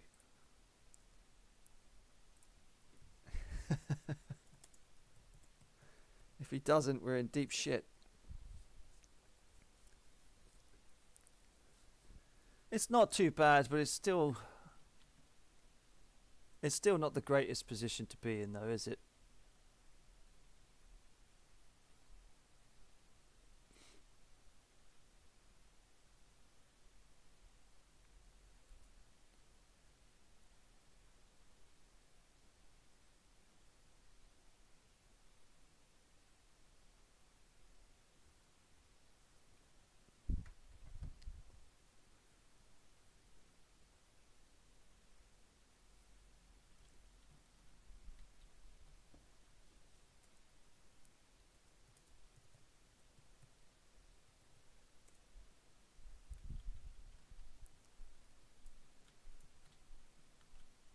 And yeah, hopefully if we do take that hill, then these guys will be in a perfect position to keep going up and support that attack. And then we'll just have these guys in reserve. But as always, ladies and gents, I don't know what to do with the artillery other than to put it up there once we're taking it.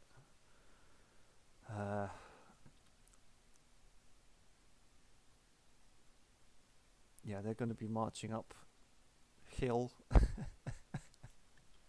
behind the charge. Fuck, I don't know.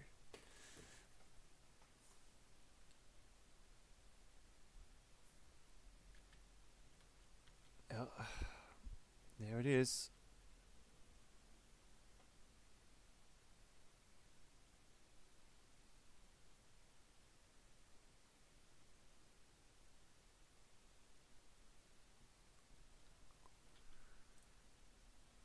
That's true. The forest could be an important thing.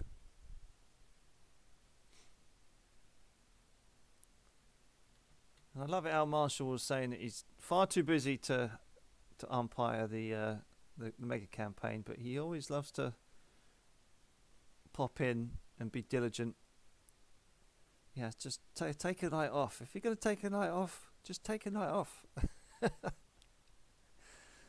The man lives and breathes Kriegsspiel.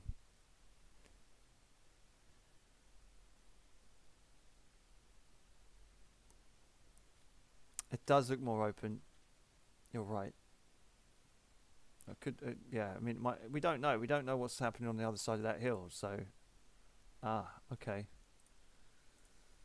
This is what's happened. Aha! Dude, oh, what? Yeah, okay. That's cool. He took the guns. Yes, that's good. Right, so our little attack must have worked. That's good. That's great. So he's set up the guns. Sweet as a nut. And we've got... I don't know what's happened with these guys. They've buggered off somewhere. We've got the guns here.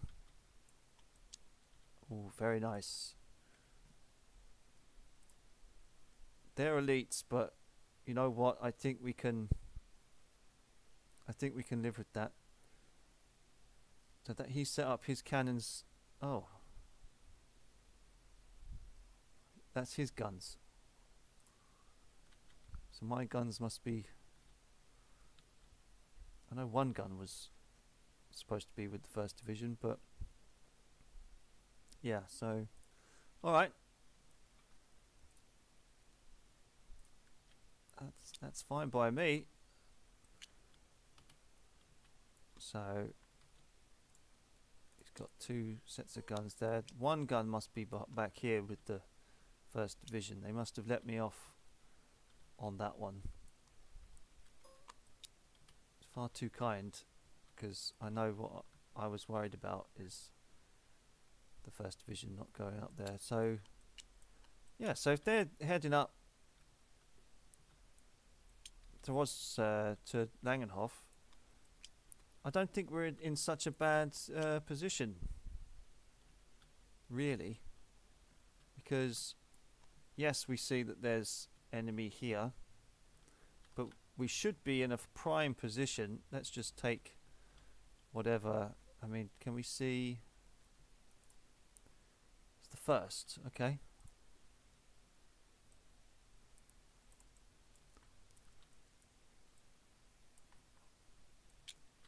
We should be in a decent enough position to hit them.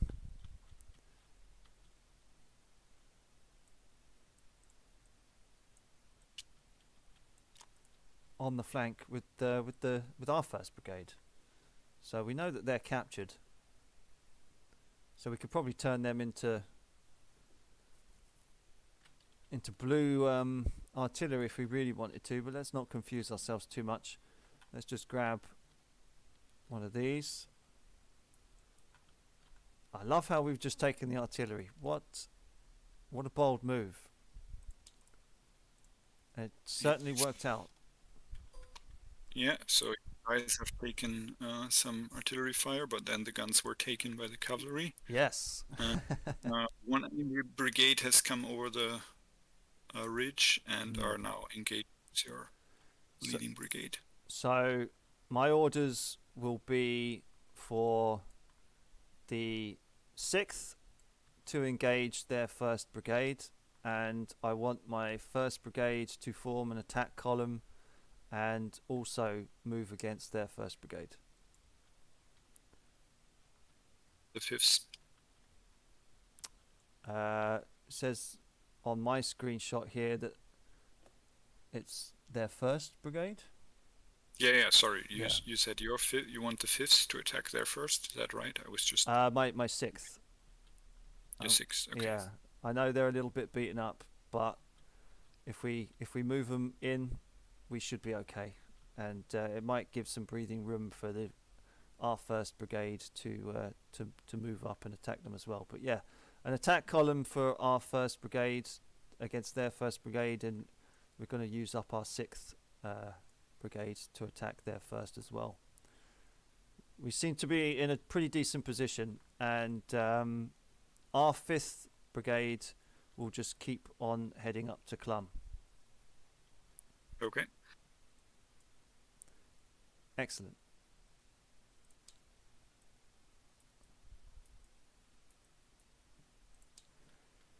Right. So yeah, let's have a better look at this screenshot here.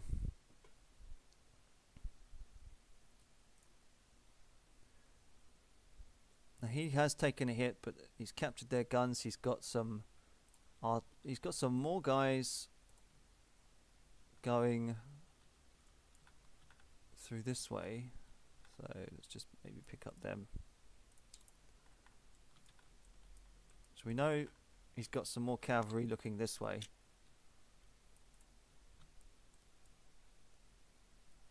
His artillery is probably going to support our guys, perhaps, if they're not masked. But we have to keep up the pressure. These guys are going to keep marching. And jobs are good, and I think. Oh, actually, yeah, they're going to mask his guns. Ugh, balls. Never mind.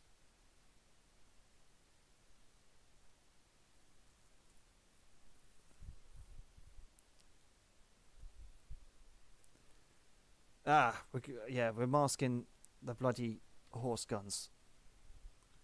So they're not going to provide artillery support.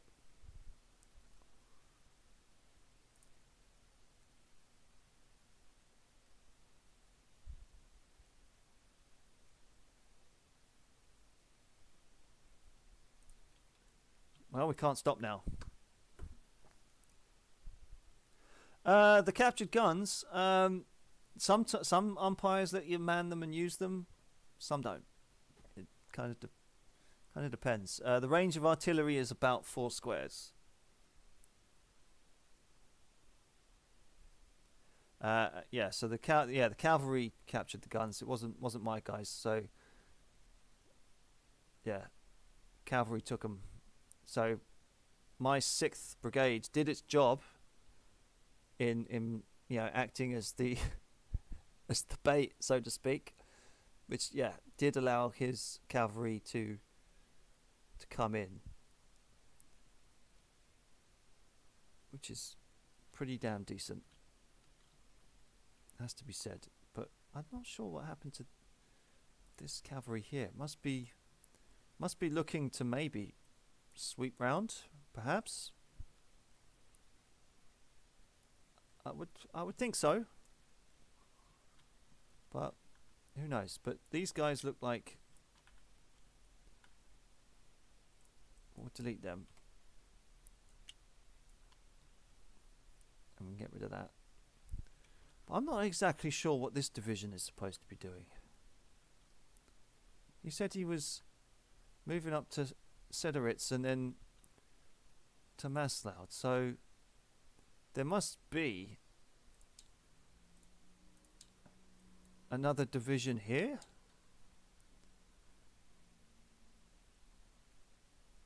And he's gonna move against them like that. I guess so.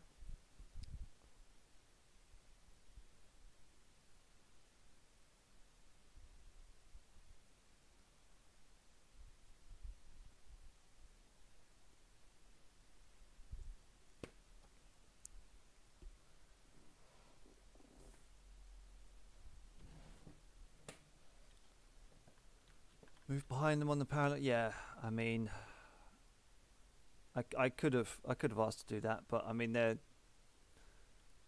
they were here, they would be marching through. So yeah, definitely masked his guns. Yeah, capture the hill and set up defensive position.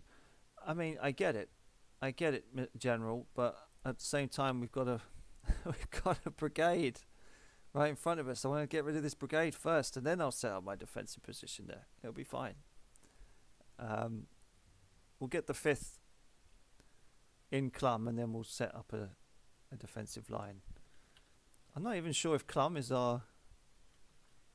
supposed to be our objective. I don't know. I kind of zoned out when we were given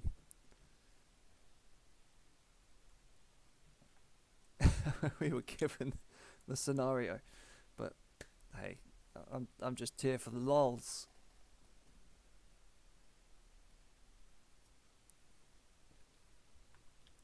Just here for the lols.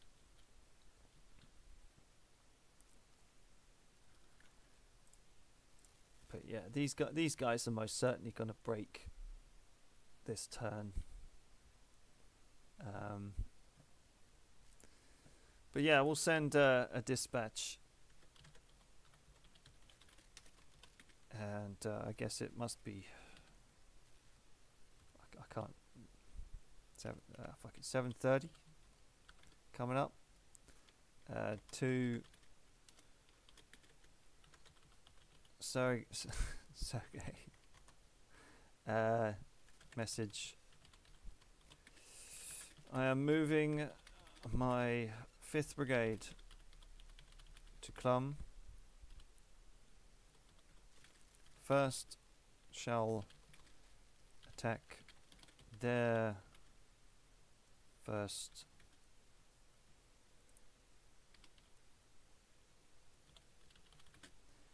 Brigade. Your cavalry and its assistance would be most helpful. The 6th I shall likely let rest. There we go.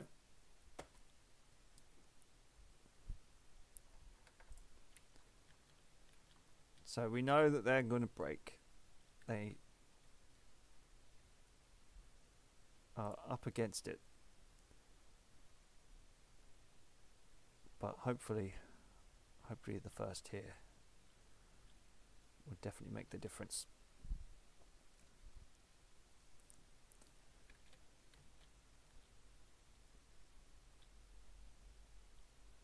So we know he's got a bit of a worn out dude here as well, so he's let's go to breaking.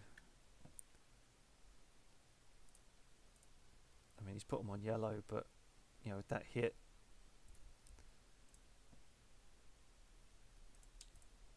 and then he's taken the guns, but he's going to have to sweep round. Surely he's going to have to sweep round like that, hit them in the flanks. Oh, splendid. Good job. But if it's a division, there's probably some more guys behind as well. Maybe even in the forest. We don't know. Probably a good idea, if I was their general, to have some guys in the forest. Maybe his line extends all the way back here.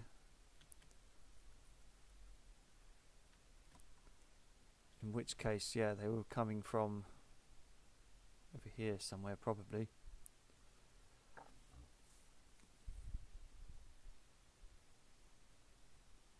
Push on, men. Push on. We have them on the ropes.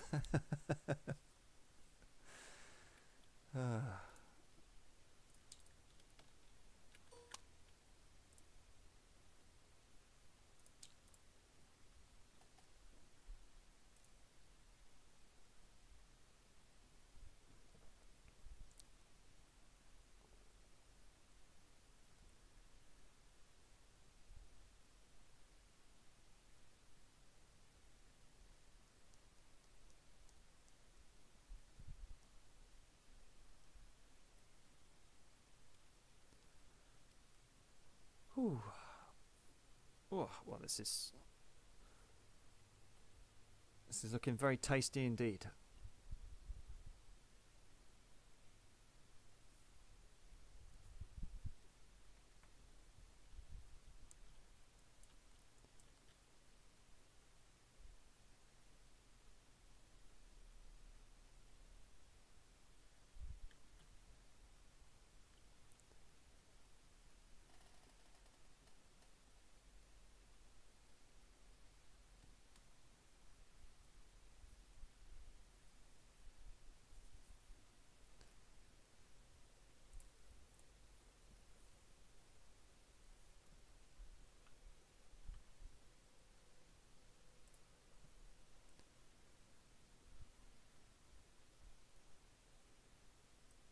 But if he's going to here, so he's probably around here by now. One would think.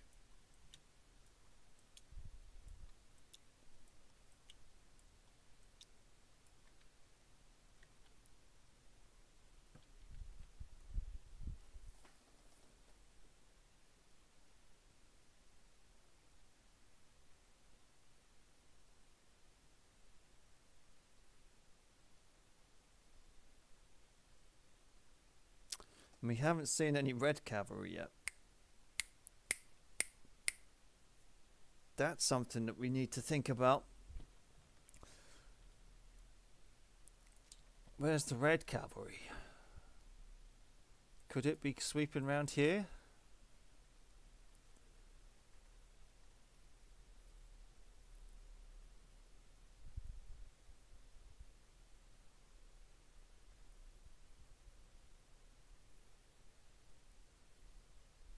Could be.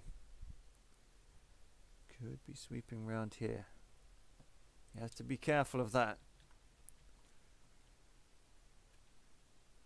But we have to show this brigade here some aggression. We have the numbers to do it.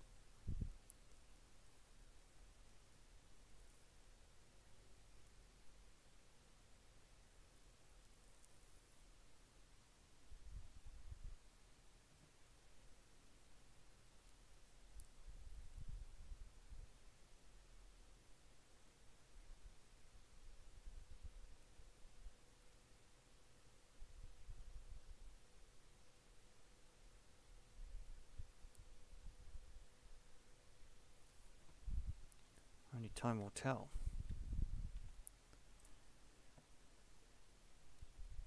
One, two. Okay, John's come in for a chat.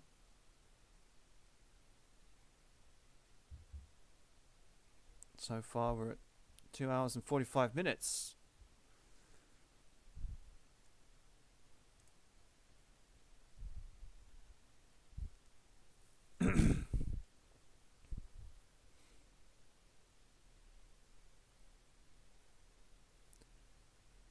Ah, shit.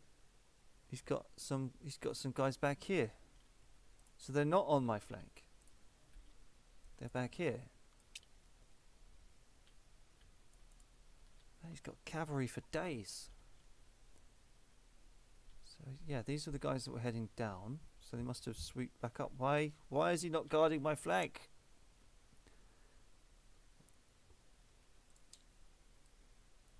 Oh dear. If they're following through that red arrow, we're in trouble. If they got cavalry coming this way, we're fucked.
Play the waiting game.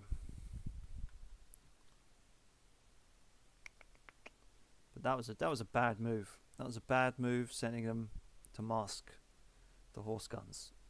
Although he might have asked the horse guns to come up to here. Maybe. He may have asked them to do that, in which case we should be okay. But, man, that's a pain in the ass. Oh. Oh, look at that. Alright, yeah, he's done that. And, nice. Woohoo! We're going, baby. We're cooking. Yeah, alright. Woohoo! This is good. This is fun. So that attack column should be doing pretty well. He's obviously shooting something here. And yeah, okay, so he's got some guys up here. He's moved his horse guns here, so fine. Maybe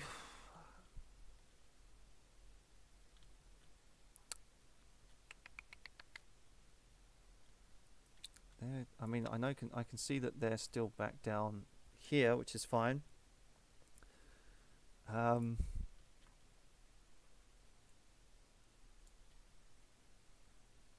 Artillery is I just don't use artillery. I need to get better at artillery placement. They're just both limbered up, doing fuck all. Man, if you were an artillery officer in one of my brigades, you'd have a very easy life. You wouldn't even fire a shot. Okay, so I don't know. Maybe we should. Oh yeah, maybe we should just correct some of this bullshit. Get rid of some of these copy and paste jobs that we've done. Yeah, so we've been blocked ourselves by some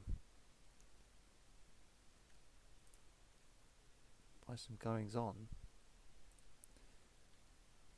These are orange, so I'm gonna get rid of them. They're up here somewhere.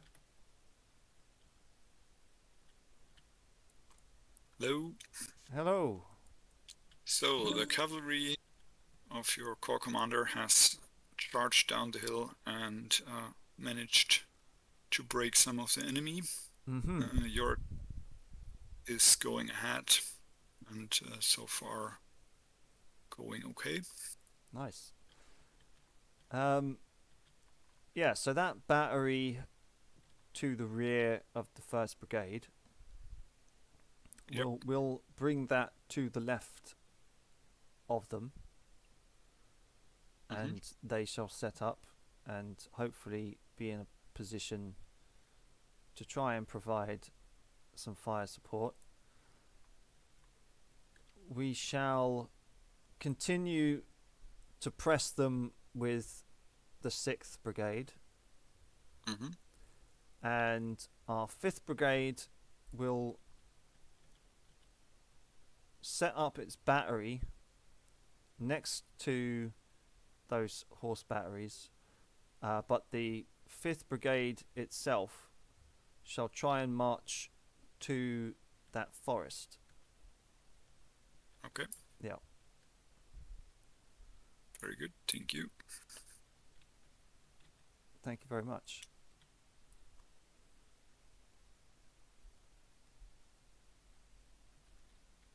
So yeah, Rosbritz is where our baggage train will sit. I'm surprised they're still in the fight, to be honest. I'm very surprised that they're still going. But it's a good job. It's a good job that they are. But yeah, so we want him to come up and provide fire support. But I am worried about that left flank. I'm wondering where the enemy cavalry actually is. I mean, if they're moving guys up this way a lot, perhaps they're here. But yeah, I want that forest.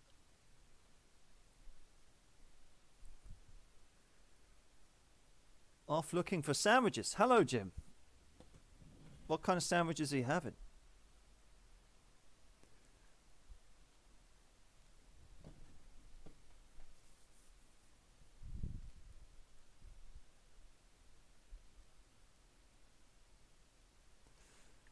It's always nice when Jim shows up, but yeah, the attack is going pretty well. I'm quite surprised by the dice rolling. It's probably because I'm not rolling them, you see. But yeah, this brigade here seems to be holding out better than expected. I would have thought that they would have ran last turn, but with the support of the core cavalry up here and the captured guns, they've got to start to maybe think about falling back. I mean, if I'm thinking correctly, he should be around here by now. I do want to know what's going on up this way. It would be nice, because it's almost like if he keeps sending cavalry north, then they must have a division here.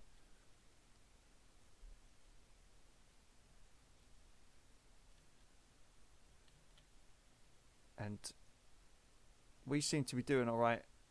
So they got to have some guys here, and maybe even another line here. But I am worried about cavalry coming in from our left, because we've got no word about the enemy cavalry whatsoever.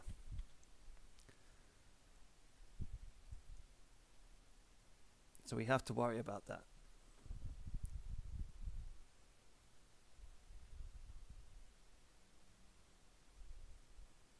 Yeah, you are right, Bill. I should be asking a little bit more questions, but I trust Felix. If there was stuff going on, and if I could see dust or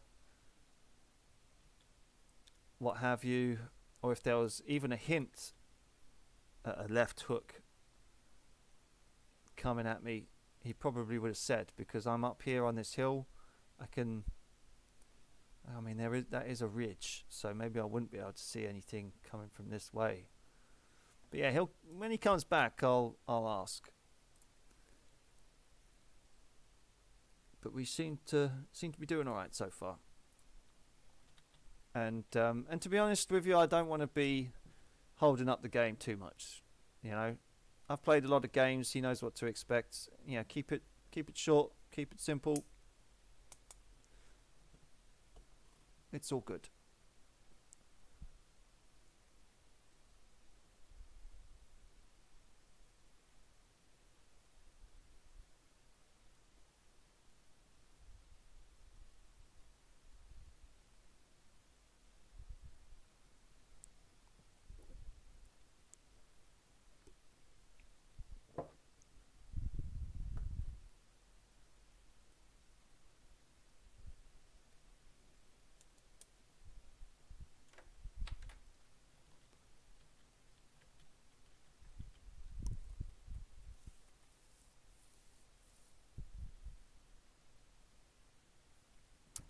Right, well, I'll take my opportunity to duck for 2 minutes, and I'll be right back.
Oh, and I'm back.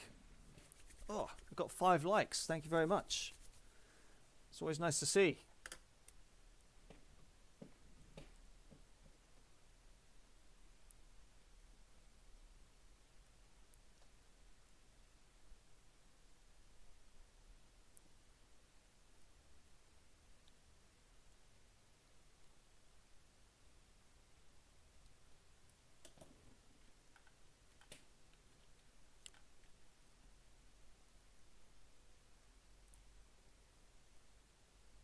Yep, south of Clum.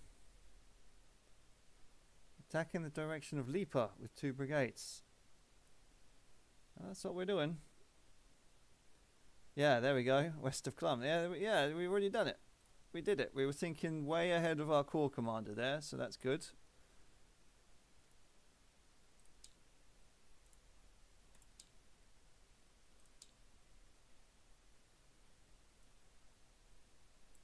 So they're going there. So there's obviously... Oh. I'm going to say some guys in here that they're squaring off against. And we're bringing up the battery next to them. Whether that's going to be any good or not, I don't know. But next turn I would probably expect to see something. Either an attack column or maybe even like a double line. I do like my double lines, it has to be said. And then we'll see what happens with our attack against these brave fellas here.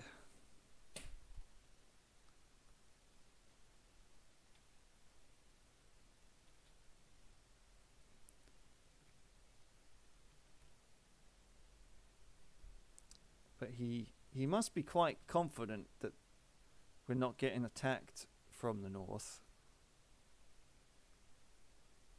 which is why he's ordering me into the forest.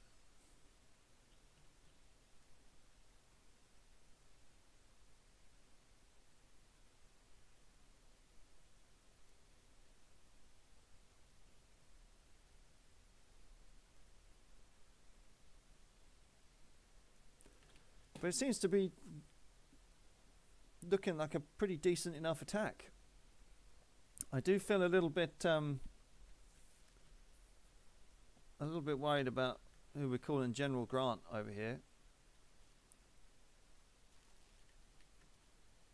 He's all on his own, so hopefully he's doing okay against whoever he's facing.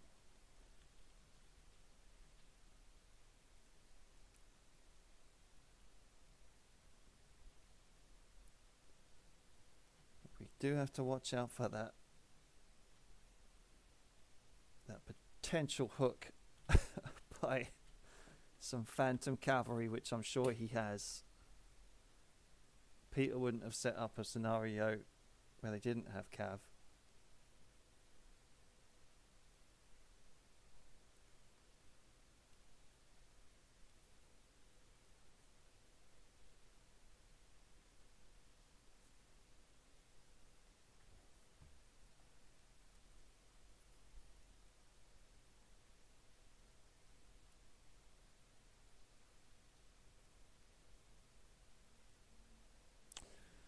It's kind of weird though, because these are heavy cav, so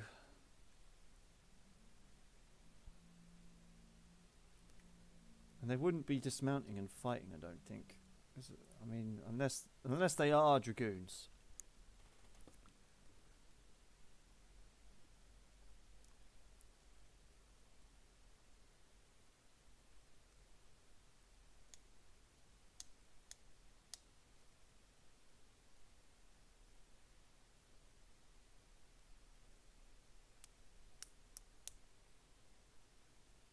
Hell, maybe even an attack column was not necessarily the right thing to do, because then we could have got a 2-to-1 advantage on him. But we'll see what happens with the artillery setup and fire.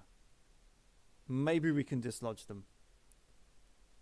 And then we might have to think about maybe switching into double line to gain that fire advantage. We missed a trick there. We missed a trick. We could have brought more guns to bear.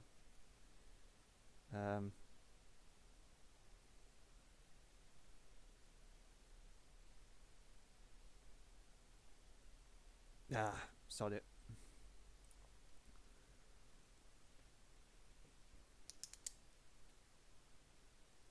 Doesn't matter. We're winning, and that's all that really counts at this stage.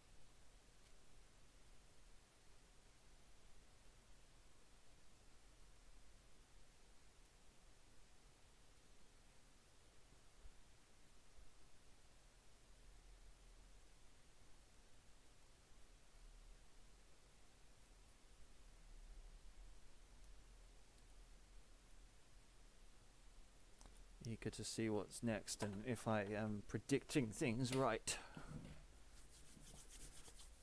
I've been pretty good with my predictions, so far, it has to be said. It's always nice when things go right.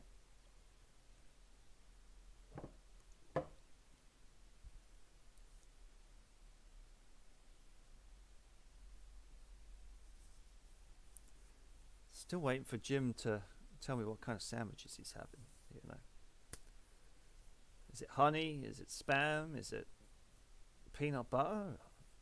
Chocolate spread? Or something crazy like sandwich filling? Coleslaw? I don't know. Although I do need to do dinner. I do need to do dinner myself. And I'm kind of maybe thinking in the next 45 minutes this game might be wrapped up, especially if we dislodge this brigade here.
Where is the corps commander at the moment? Is he? Oh yeah, he's amongst that lot. So he can see that I'm. Yeah, he can. Yeah, so he can see what I'm doing. It's okay. So yeah, attack in the direction of Lipa. 2 brigades. Move 1 brigade to the forest. Yeah, already done, mate. Already ordered. I'm way ahead of you. Way ahead of you.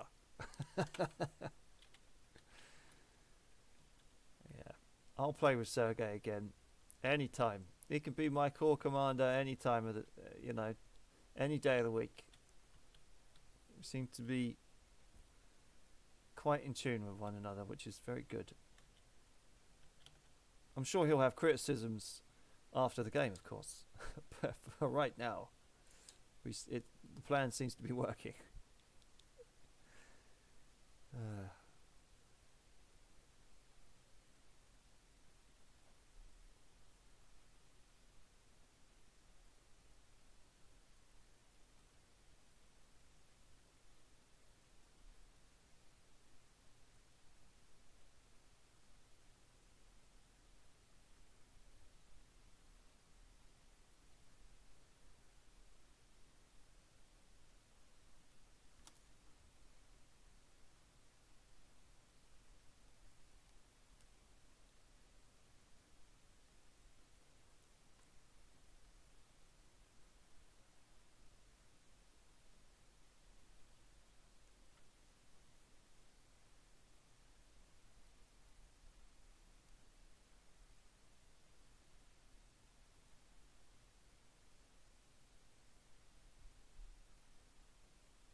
just got to wait for this next report.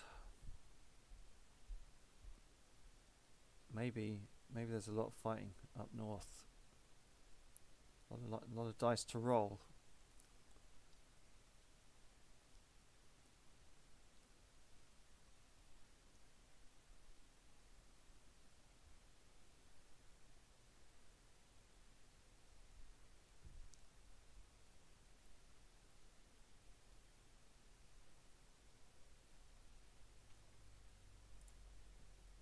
How are we looking?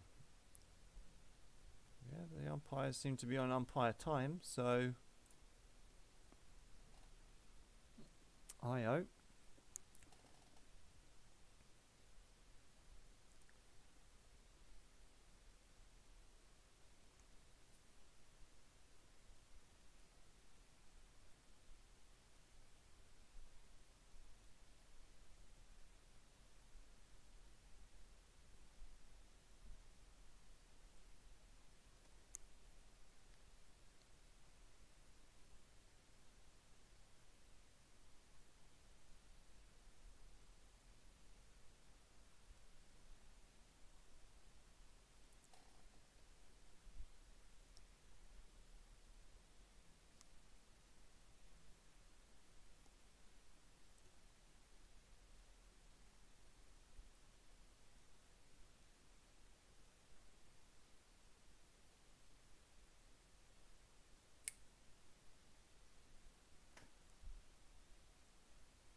They'll be here any minute. I can feel it. Aha. Yep. Blazer Tower was going out.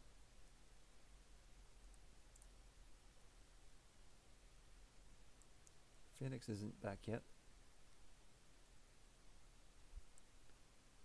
That's okay.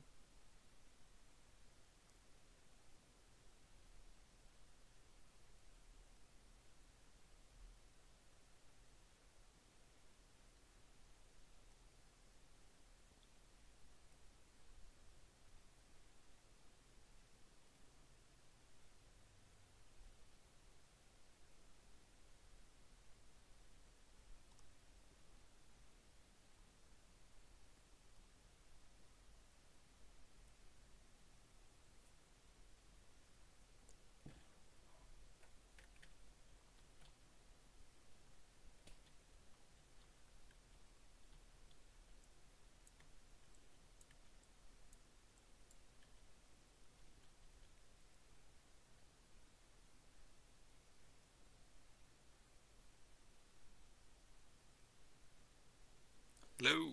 Welcome back, Felix. Yep, the enemy first brigade has fallen back.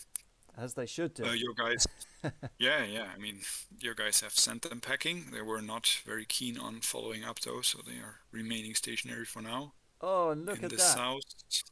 Yeah, look at that. I was expecting that left hook. Ah, yeah, okay. Yeah. So your artillery managed to get deployed and shoot some canister at them, but Yeah. they also took some hits. Yeah, to be honest with you though, Felix, I was expecting it to be cavalry. I was thinking I can feel it that there's going to be a cavalry charge from the left, but I'm glad it's infantry. That's good. Yeah. Yeah. Okay. I'll tell you what we'll do. We'll move our supplies up to Clum. Yep. And yeah, and then we'll. You know what? We're going to order a bayonet charge for our first division against those boys that hit us on the left. Okay. I will mark a little B on the map. Perfect.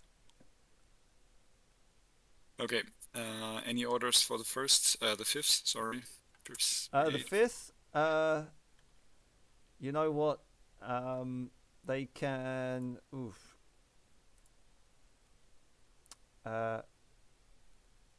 Poof.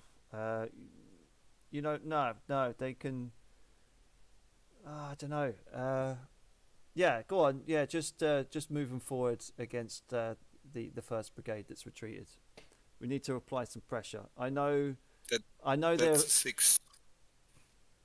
I meant the fifth that you sent. Oh, the Morse fifth. to No, the- because they're just kind of going into the forest, so they Okay, can cool. they can pretty much fall under the temporary command of the corps commander, I would think. But yeah, the sixth. Yeah, move up and to apply some fire on those boys that have just retreated. Okay, cool. Yeah, thank you.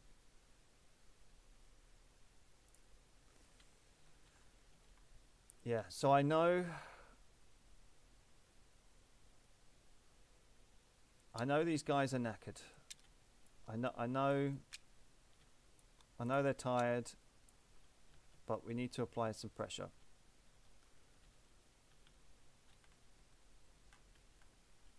These guys are moving up to Clum, so our supplies should be safe. And it's my turn in Civ. Nice. And yeah, so we've got some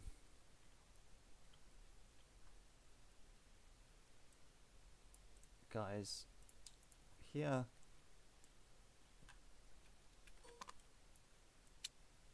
And man, his cavalry has probably really done a number. They look like, okay, they're breaking. We're doing a bayonet charge on them. They might capture our guns, but we might capture I mean, nah, if they take another canister from close range, they're gone. We're moving in. We're charging. That's fine. We're keeping up the pressure on these guys. Once these guys have been beat, we'll swing round and hit them. And I mean, fucking, what are these guys doing? I mean, I know they're threatened by the Cav, but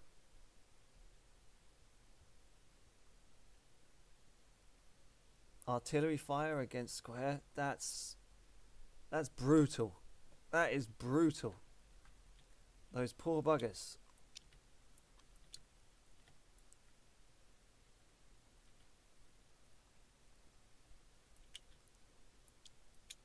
Ouchie.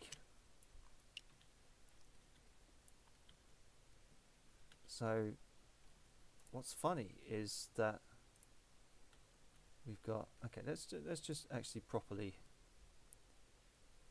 sort this out for a second. So they're down here, a bit further south than I thought they would be. And then we've got these guys. Like that. Okay, that's fine. And then we've got these guys sitting here. And then these guys are actually yellows. Actually yellow. So we'll just grab some yellow.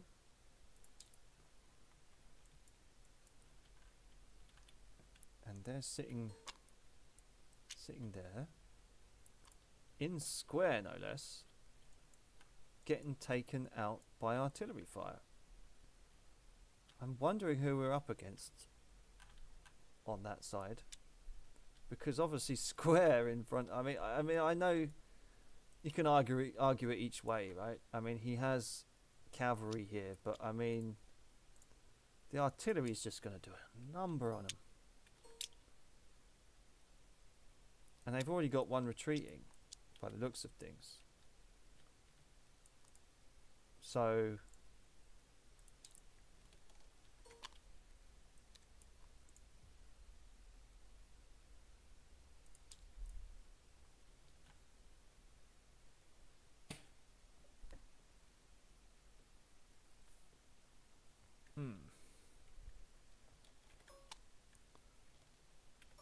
He's down to state 2, which is quite nice.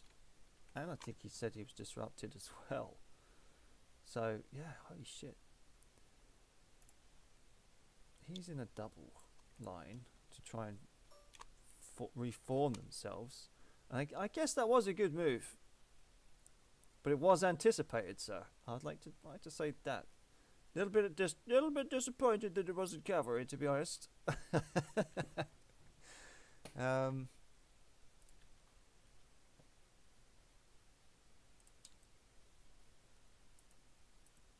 But yeah, we've got ourselves a fight. Got ourselves a real fight. Solid stuff. But yeah, the 5th, we did say take that forest. So it's more than likely that they'll be supporting, and this should be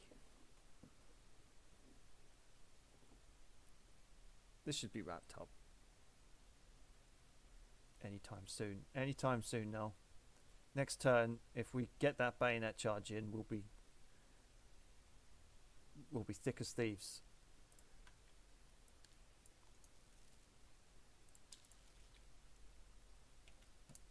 If you catch my drift. That didn't make sense. That was the wrong analogy. We'll be sitting pretty. That's what I was looking for. But yeah, he'll break next turn probably, and he will definitely do some damage on him. And then maybe we can pull back the center.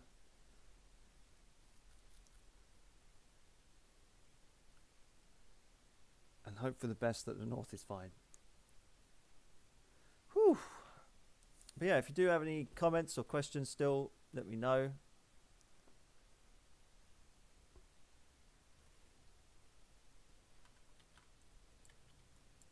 And I'll be more than happy to answer them for you.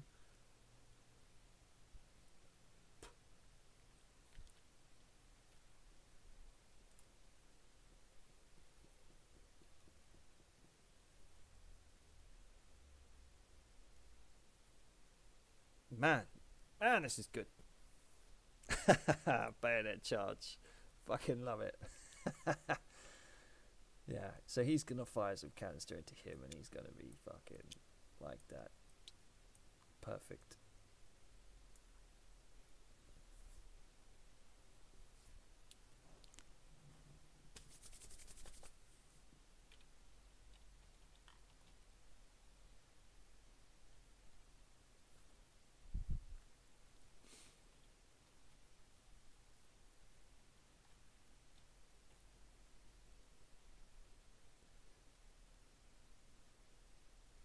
Oh, did he capture some? No, that is still guns. Yeah, okay. They gotta give it up. They gotta give it up.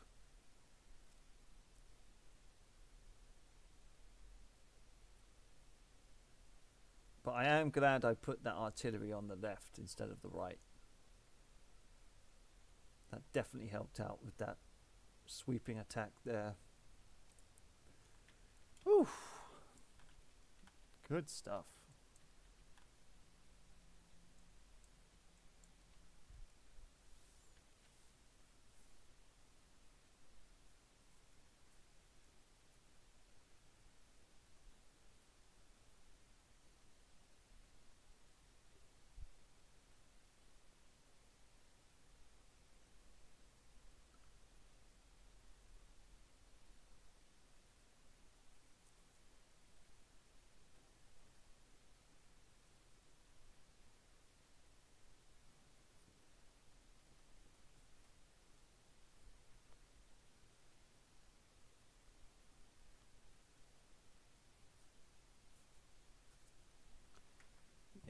I don't see this going on past this turn. Will probably be called in. It might even be a draw. You know? It could possibly be a draw. This guy could have got hammered. We just don't know.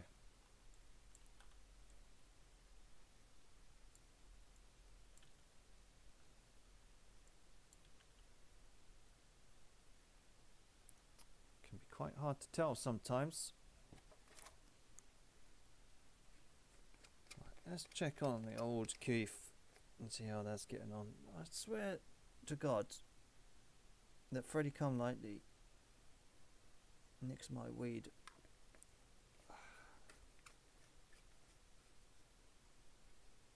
Swear to God he does. He says he doesn't, but I do seem to run out pretty quick. We had 200 quid's worth fucking go the other day. I don't know where the fuck I put it. Never mind, that's a different story. We have to concentrate on the Kriegsspiel.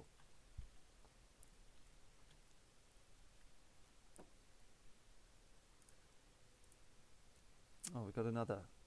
Attack and destroy the enemy to the west of Clum with all your forces. Yeah. Just yeah, I know, mate. I know. I'll send a reply. Dispatch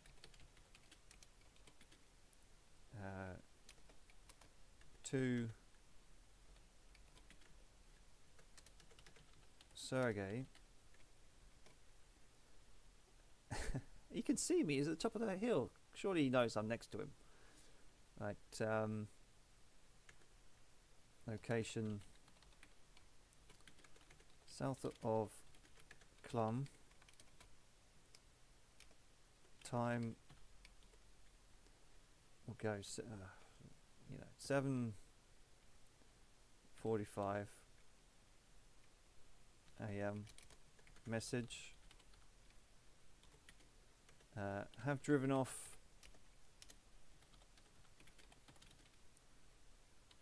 their first brigade. However, have received a counterattack on my left. Shall deal with them.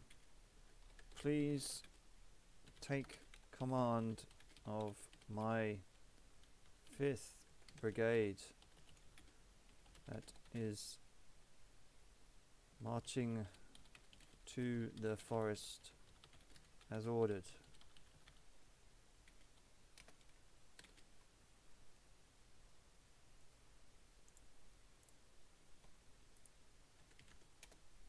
Use them to good effect as you see fit. Bam.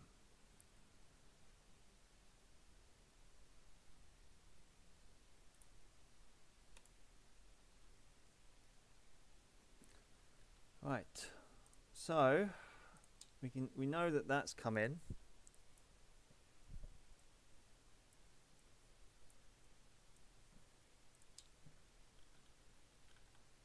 We know that that's a bayonet charge. We know that that's going to be canister. These guys are probably going to be asked to fall back. I mean, if it's an advantage hit, we're in trouble and they're going to break. But hopefully, with any luck, this artillery up here can give a bit of support. It'll either shoot into those squares or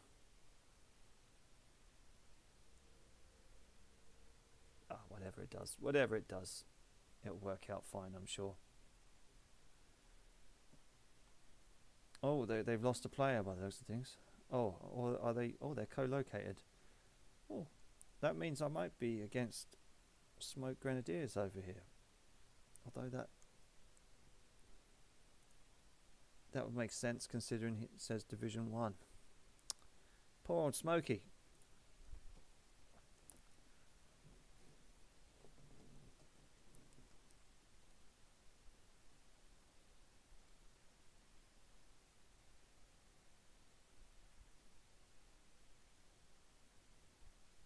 Although, hang on for one moment, because it could be possible, though highly unlikely, that this is one division here and a second division is coming up here.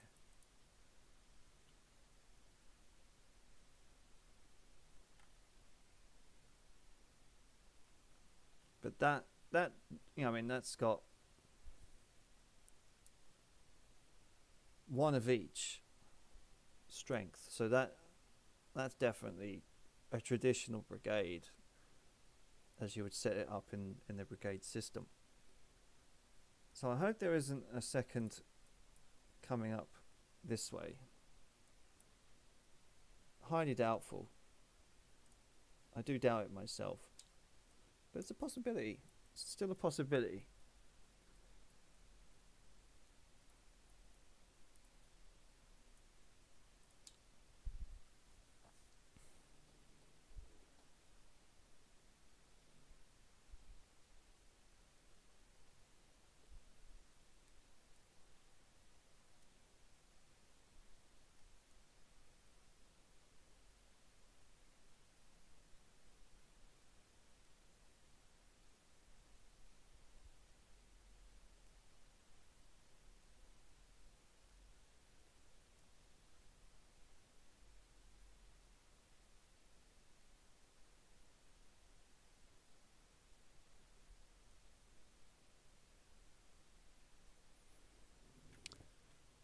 These little markings over here, and these just kind of like rows of bushes or rows of trees, I wonder.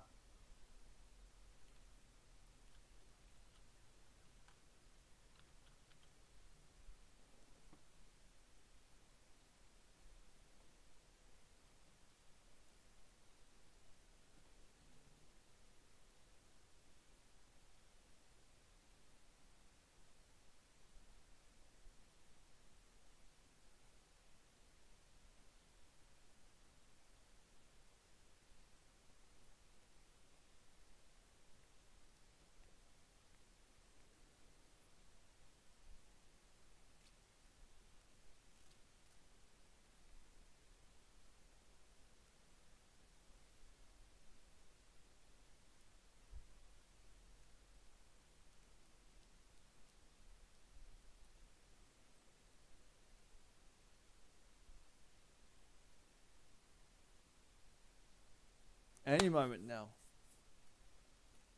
Come on. There we go. He's going to come in soon. Hopefully with good news. Ah, yeah. Thought so. Thought so. Yeah. Yeah. I knew that they'd. I knew that they'd retreat. Temporarily outnumbered by the enemy infantry on your right flank. Hello. Hello. So your 6th marched on, and the enemy continued to fall back. But when they came over the crest of the hill, over the ridge, they got hit by artillery fire, and they didn't like it, and they're falling back. Yeah, that makes sense.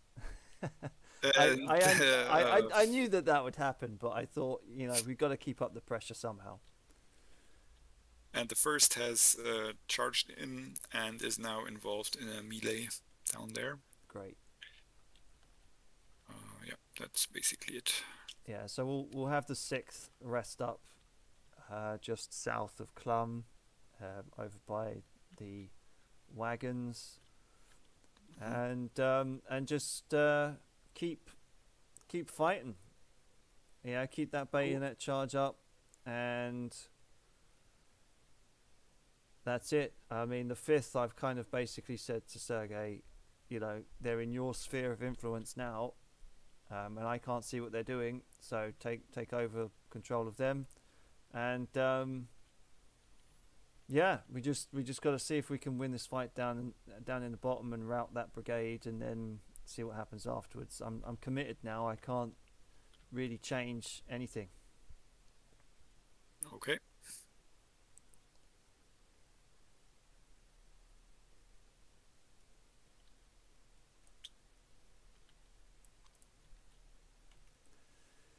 Okay, so maybe that was a bad move to move them forward. Maybe we should have made them rest. But, you know, we thought that we could push our luck.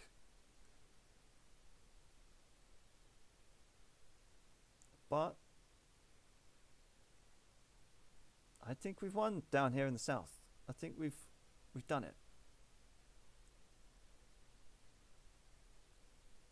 Next turn, they're gone.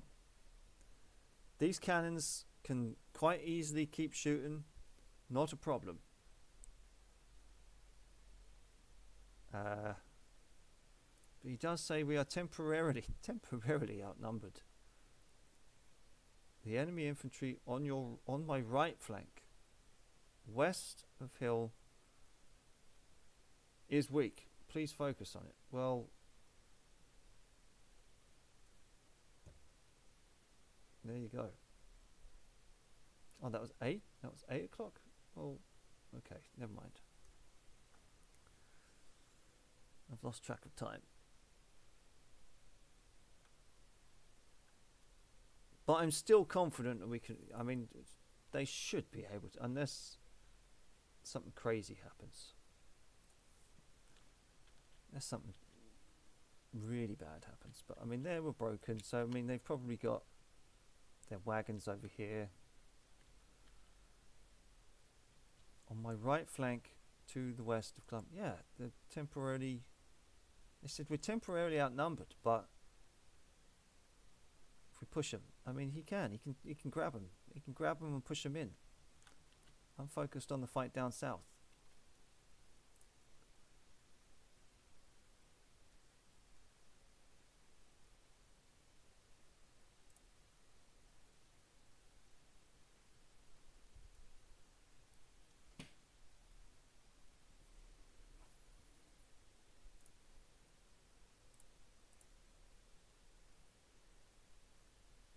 And they'll come back online in a turn or two, and then we'll get them back and see what happens with them then. Hopefully they didn't go down a spot or two. I don't think they did. No, they didn't. So they're just a little scared. That's all.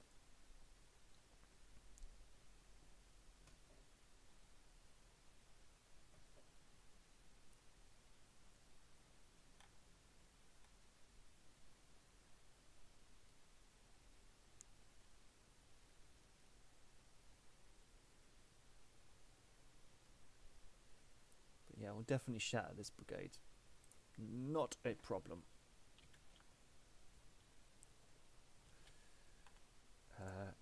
If we take, did it say this one on the end was a yellow? Ooh, they scored a good hit. Maybe they've got cannons to the back there.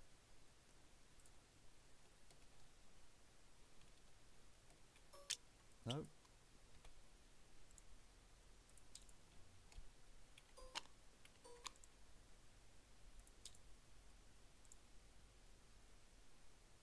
They're on white. They're on white. They're on yellow. We're all good.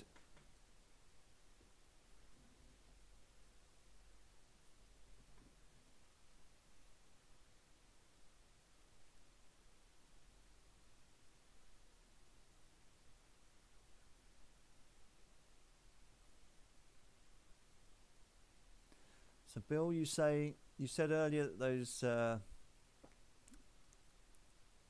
was cavalry for days. I mean, there is.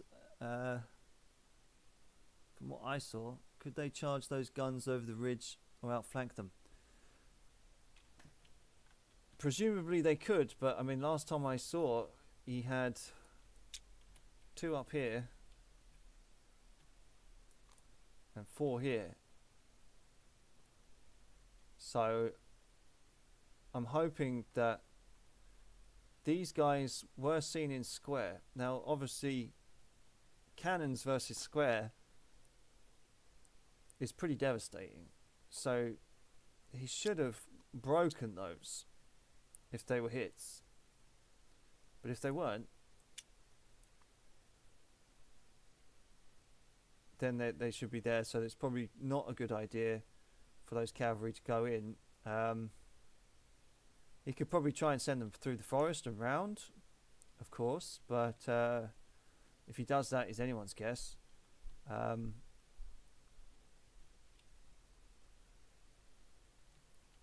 just hoping that by the time he thinks to send his first brigade back over the hill, that this fight would have been sorted out.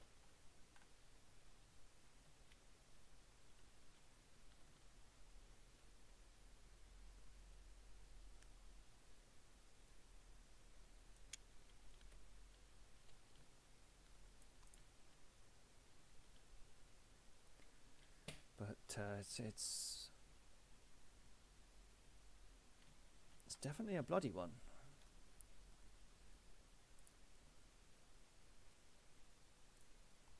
So I mean, you see here that they were firing, so they would have fired against them again. He did pull back, he said. So he did. He pulled back. And if he takes my 5th, we should be okay, and we would have won down here, and then we can maybe take this ridgeline.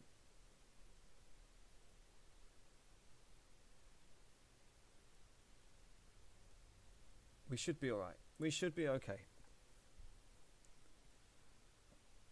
I hope.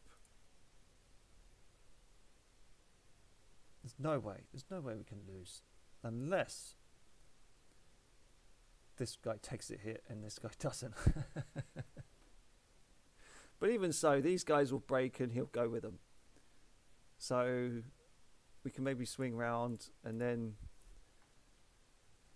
see what's going on in Lagenhof.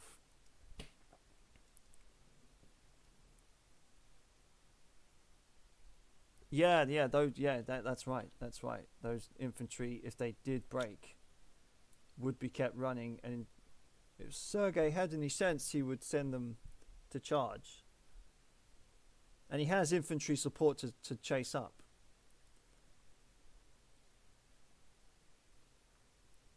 And then he'd just be left with this brigade.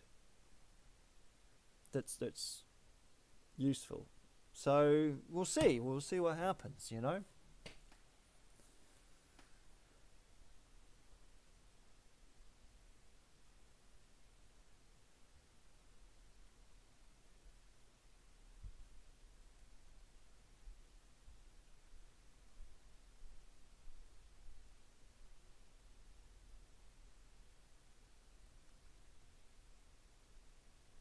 But I do wonder if he's going to send his brigade back over the hill, over the ridge, just in time for us to say fuck and then run.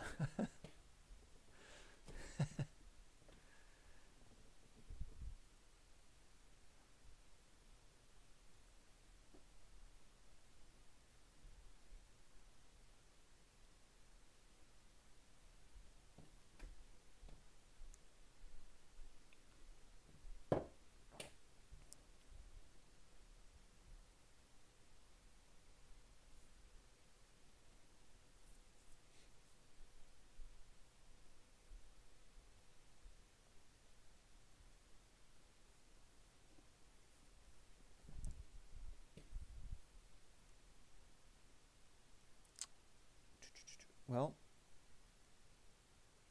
I think what I'll do is I'll take an opportunity to stick some potatoes on. And hopefully I'll turn the sound right up just in case Felix comes so I can hear him. I'll be right back, people. 5 minutes.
Right, so we've put dinner on and we're back.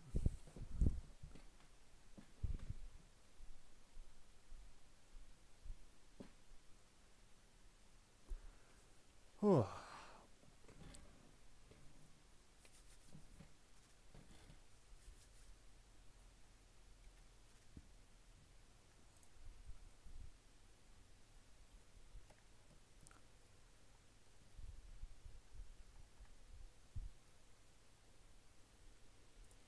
Temporarily outnumbered. I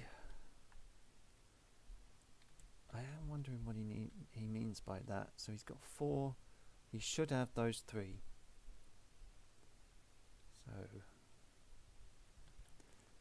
I mean, unless there's like another division here, but I don't think so.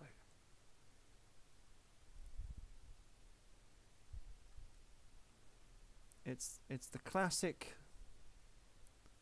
2v1 against one another, I think. But I heard nothing about this division up here, or what it's even doing. The only thing we can even hazard a guess at is that he's in a fight up here.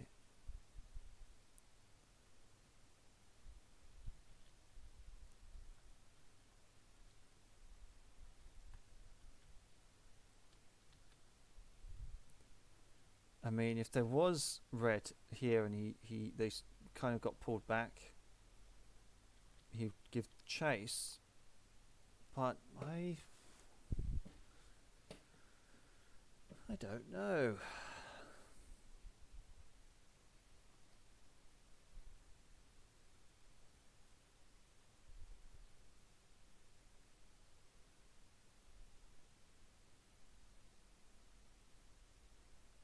It's hard to tell, really.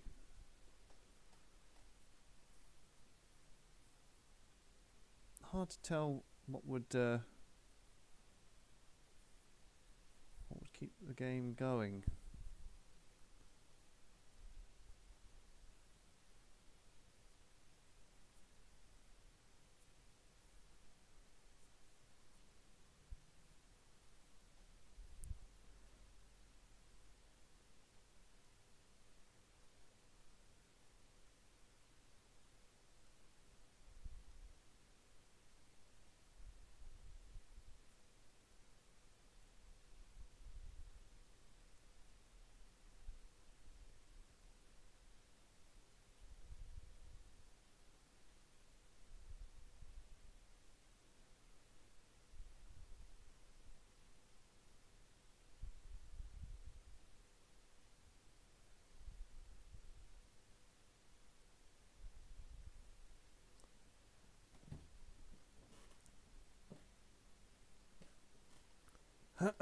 Hopefully we get like a debrief about this one. It'd be really fun if we did.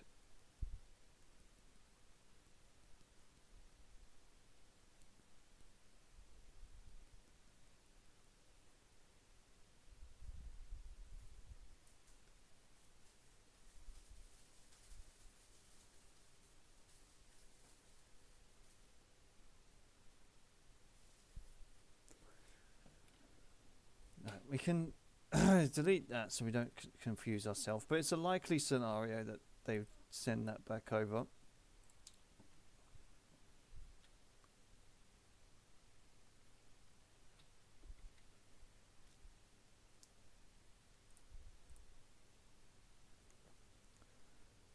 Oh shit. Yeah, they did. They fucking did. Oh, you bastards.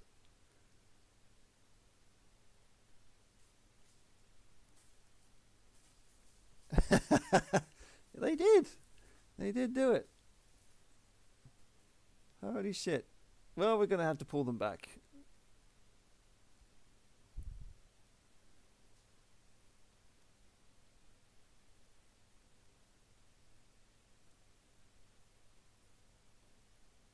Holy shit bucket. Well, would you look at that?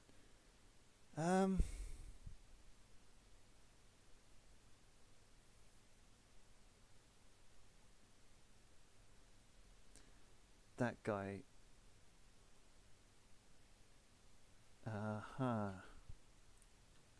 That's not good. If people are attacking this way,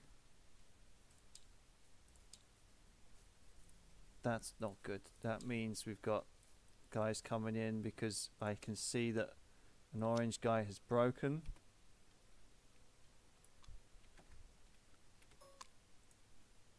So he's getting hit in the rear. Oh. But I'm going to have to withdraw the first.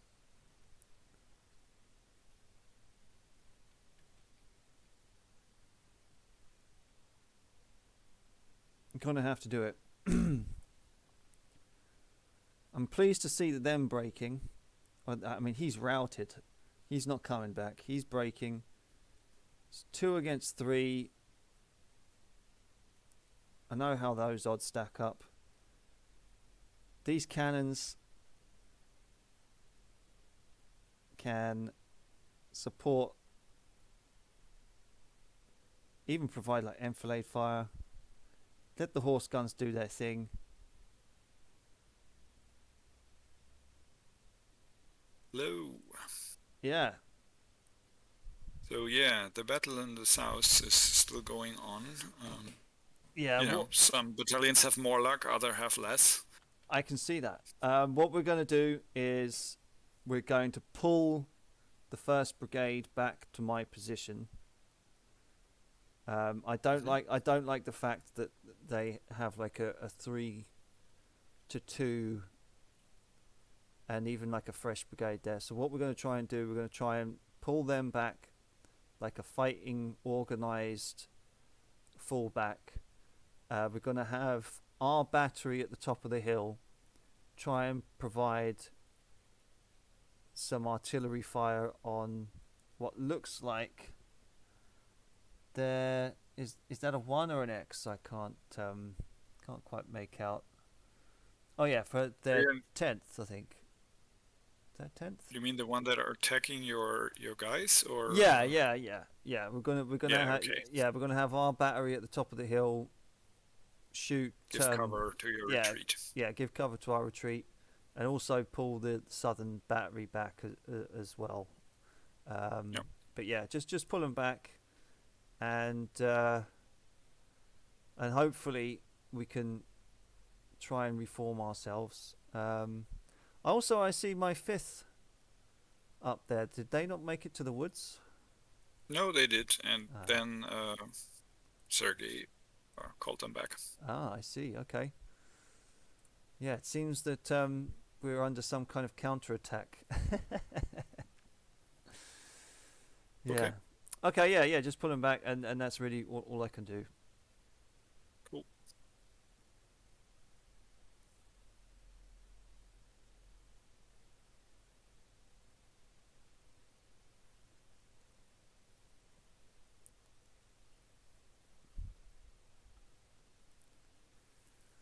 Ooh, yeah, okay.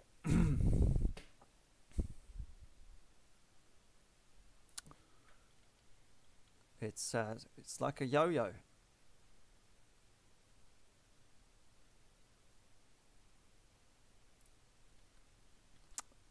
Really is like a yo-yo. So that's got to come online next turn. Like that. We're pulling these guys back. He's broken.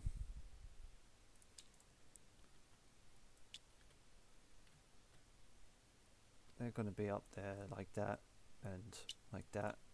And he's going to be firing support like that. So it's all up. It's all really if they want to push. We've basically broken these 2 bits. This guy's still on. He looks like he's come at me with an attack column.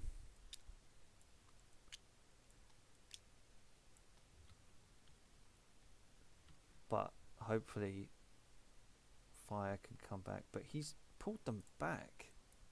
He's pulled them back. So that must be a big hit coming in at Clum.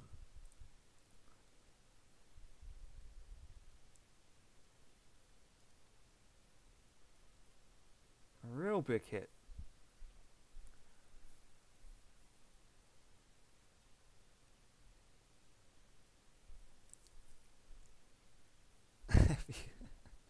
I love it. If you think you can go for a win. Yeah. Fucking hell.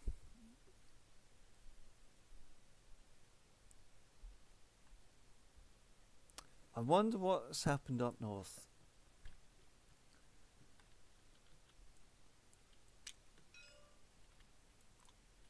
But yeah, he's probably gonna come at us in like a double line. I wonder if they would follow the rest of their brigade, or if they would push. He does have a commander down there.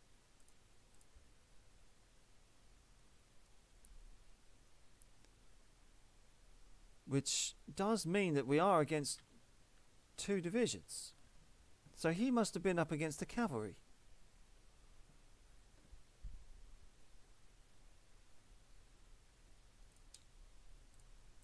He must have been up against the cavalry, and we're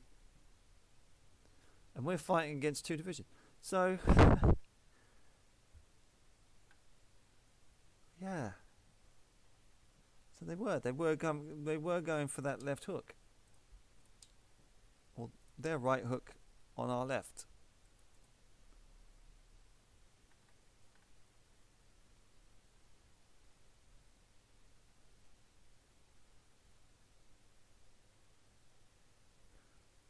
And I think maybe the kicker is that I pushed them when I should have arrested them. They'll be back online a little bit next turn, but not by much. And I think it's all down to this cannon here.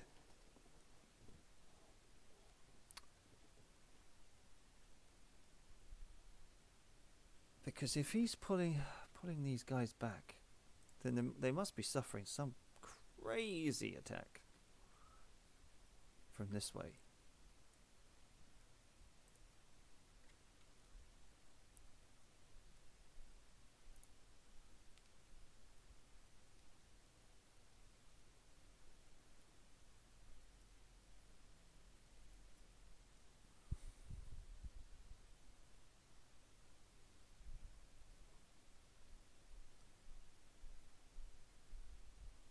But yeah, we knew he'd do it. But who's red 2? Crusader. Well met, Crusader. Well met.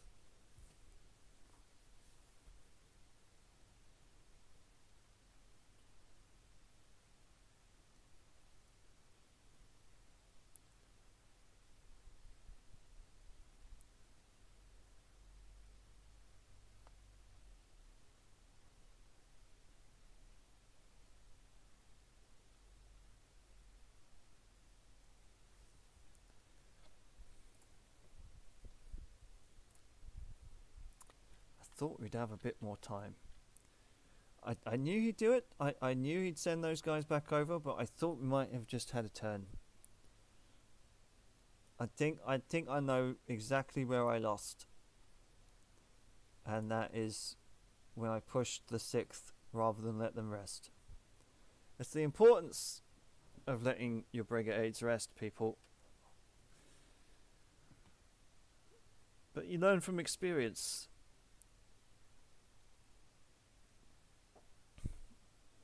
Pushed when I should have rested.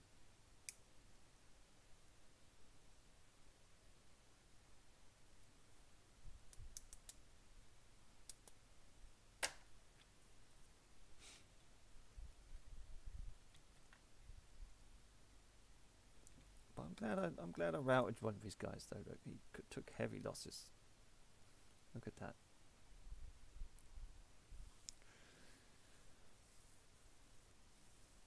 Very unlucky. Very unlucky. So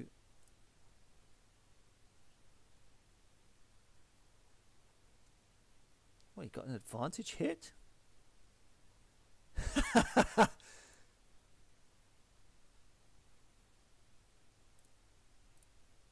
that's kind of weird. So we've got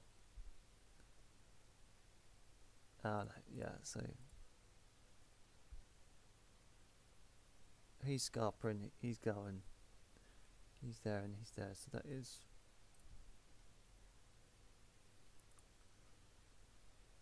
to be expected. Kind of.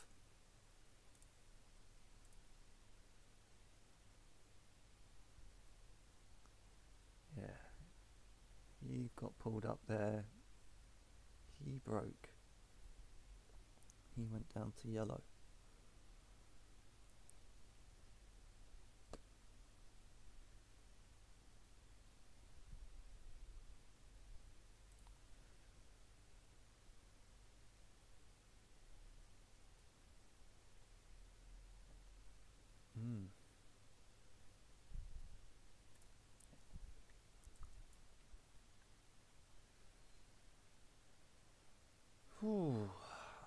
The importance of letting brigades rest, because if we hadn't sent them over that hill, we could have countered that attack.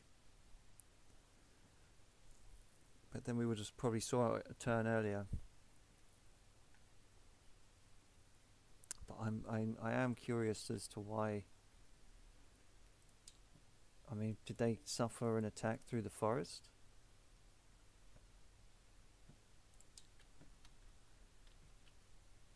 Is this guy already beaten? Or is he still over here?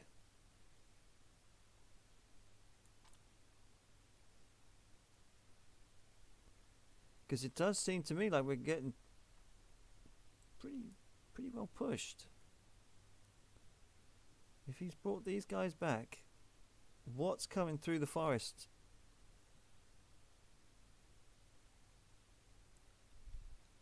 Doesn't quite make sense. Unless this division's already beaten. But beaten by what? Because it's we know that there's two divisions here now. For certain, because we took their guns and then they still had artillery back here. So what is the hold up, Mr. Sobel? Over here.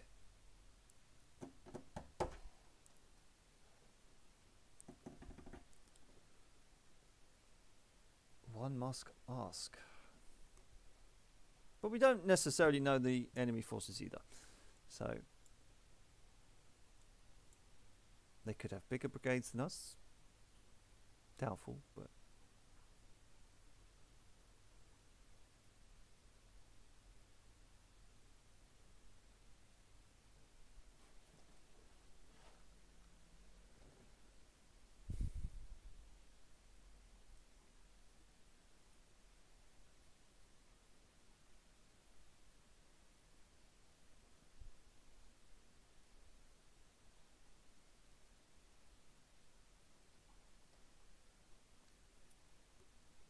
just gotta wait for that next report.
mystery. We'll have to stick around for the debrief. Admittedly, I thought this could have been done last turn, but it seems bringing this brigade back into action has extended the game somewhat.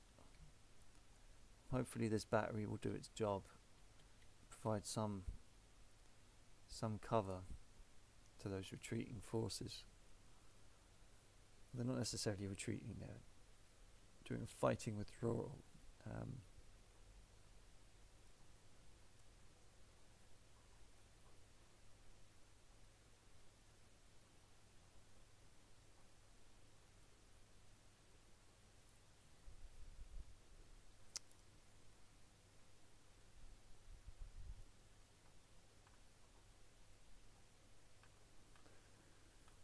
It's funny how this one turned out.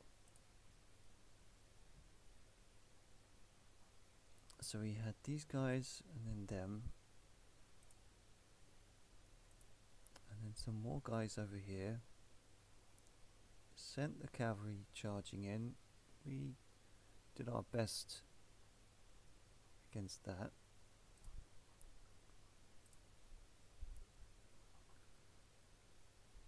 Could have done better here, and oh, they suffered they did suffer a casualty. Oh, look at that, because that's significantly smaller than that. Ah, I see what happened there. Okay. Yeah, okay. Yeah, but then they retreated and then they brought them back in.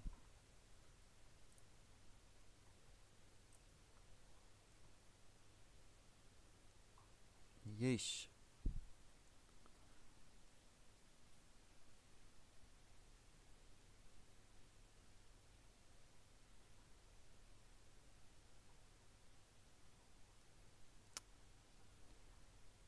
I think my actions may have cost us the game with that 6th Brigade.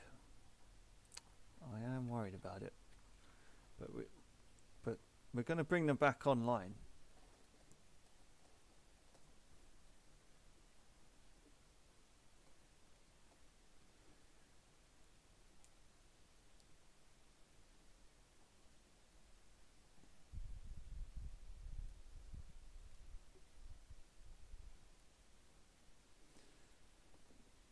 These guys will retreat. These guys will then hopefully make them think twice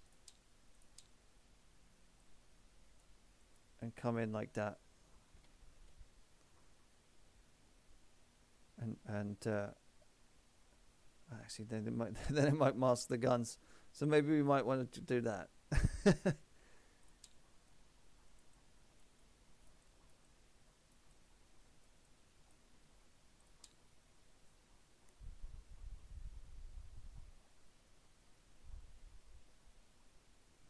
But they're not going to be in too much of a good fighting position, that's for sure.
Christ.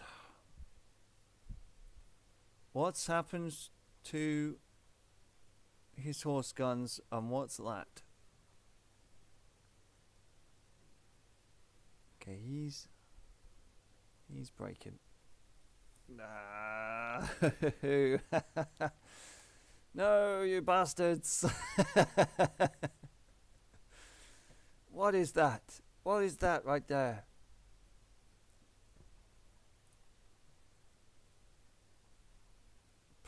I'm fighting my own battle. He obviously can't see.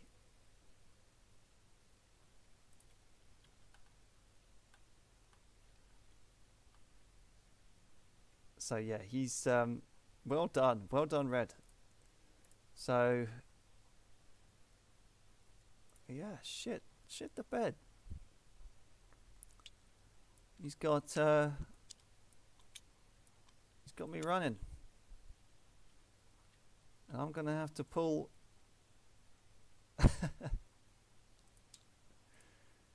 Pull these. Ah, shit. Right. Okay. Well, hopefully we're gonna get more dice, and we'll just have to beat him on that, because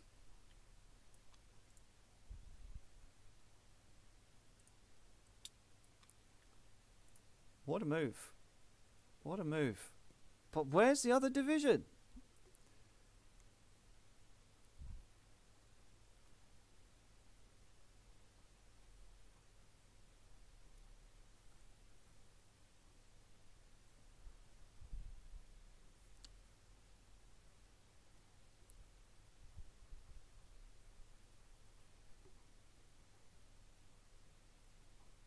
I might just have to organise another bayonet charge.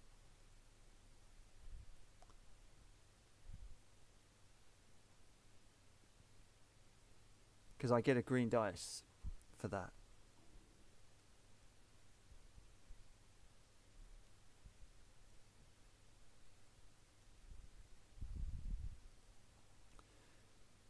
If I take this brigade, push them forward, at least I have a chance. He won't be expecting it. Hello. Hello. So yeah, one of your battalions has retreated of the first division. The other one was caught in a charge by the enemy and has broken. Yep. And the 6 is starting to recover, as you can see. Your artillery has disobeyed your commands because they're getting shot at from the south, so they are shooting back. That's it, basically.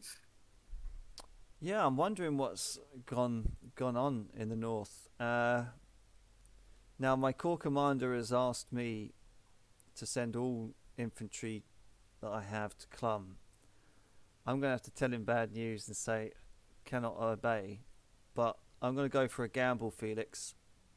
I'm going to take... This is going to sound nuts. It's going to sound nuts. But I'm going to take... Looking forward to it. I'm going to take my 6th Brigade, and I'm going to say, I know it's been tough, fellas. I know it's been a long day or a long morning, but I'm going to order them to make a bayonet charge in hope that the green dice will give me a little bit of luck, and basically, considering I have 4 pieces versus his 3, that it might do some good. Okay. So yeah, we're going to take the 6th and what remains of the 1st, and we're going to put them up against his 1st Brigade in a bayonet charge.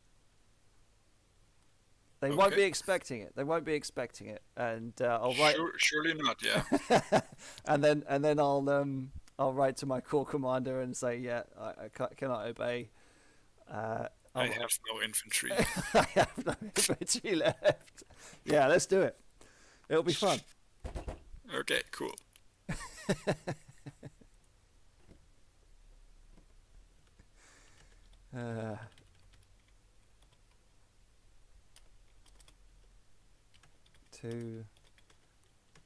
Sergei.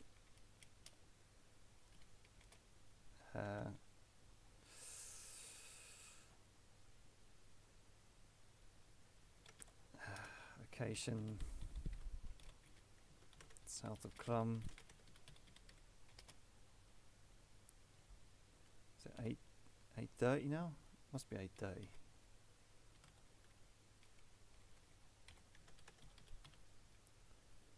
Oh, that's 8:45.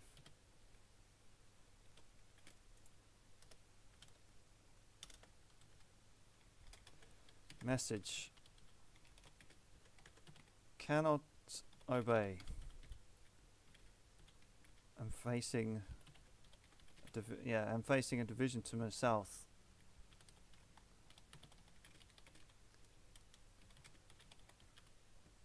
Facing a division to the south. Have ordered a bayonet charge.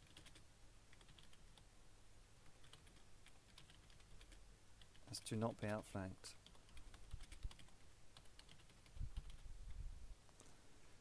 Good luck. And if we hold, we should win. We should at least hold them to a draw.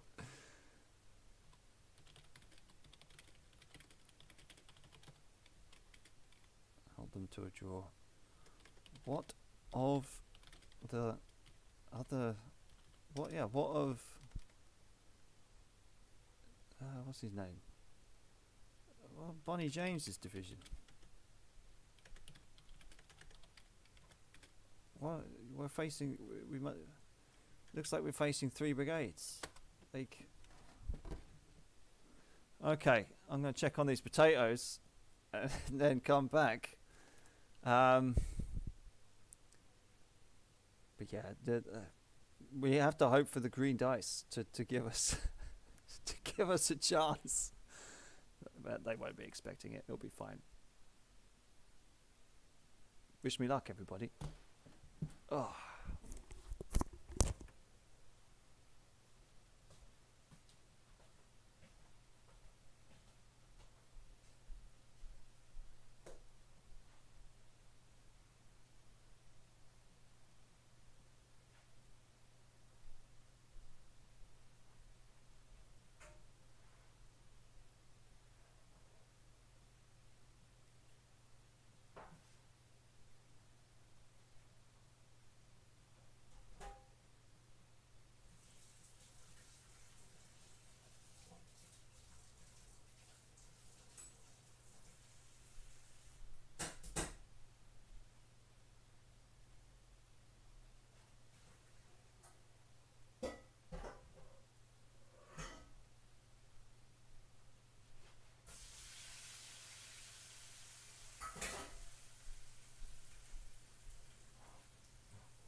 Boldness has to win the day. He's fallen back. It's just these guys.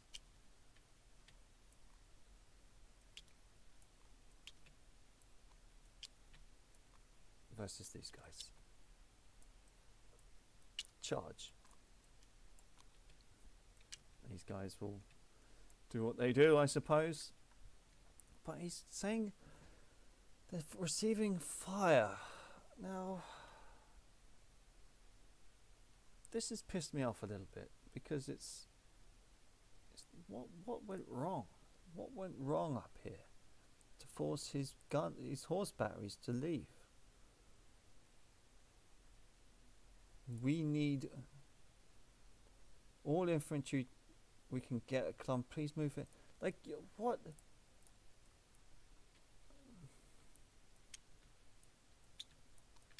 They must be holding here. He's gone. He's left.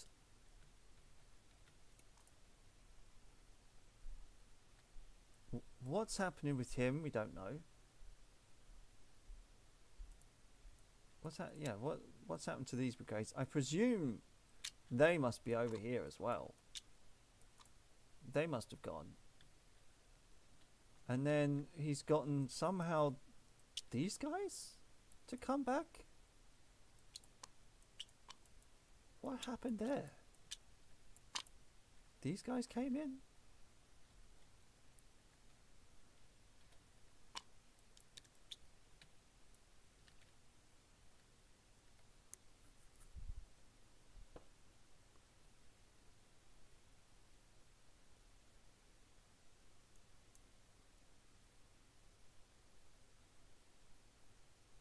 What happened?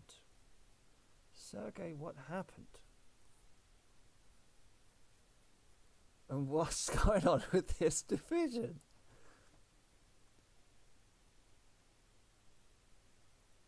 I don't get it. I don't get how we lost. I really don't get how we lost. Oh, jeez.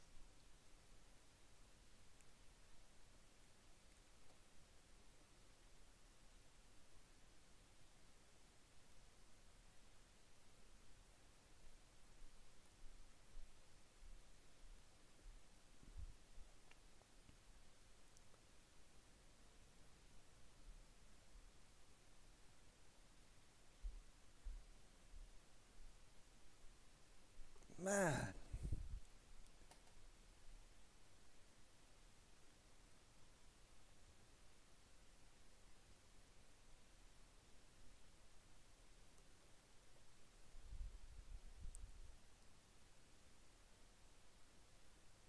There's a big question mark about what the fuck is going on with that other division. He must have got walloped. Like, big question mark for that division.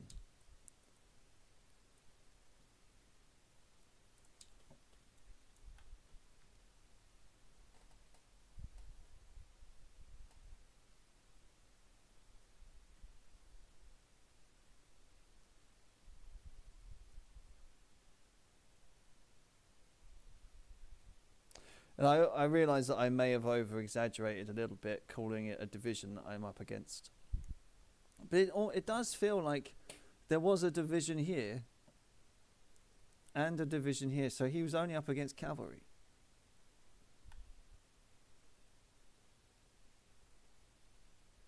In which case, MVP must go to their cavalry commander because he stopped a whole division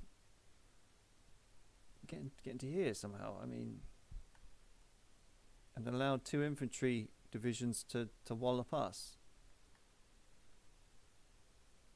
with an artillery disadvantage because we took theirs. And they still managed to wallop us.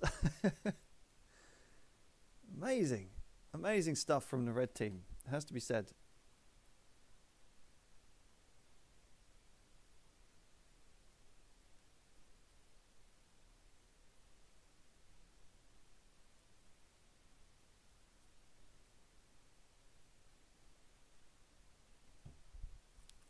But yeah, has to end now. They have to bring us in and let us watch the last bit because otherwise I just don't know what's going on.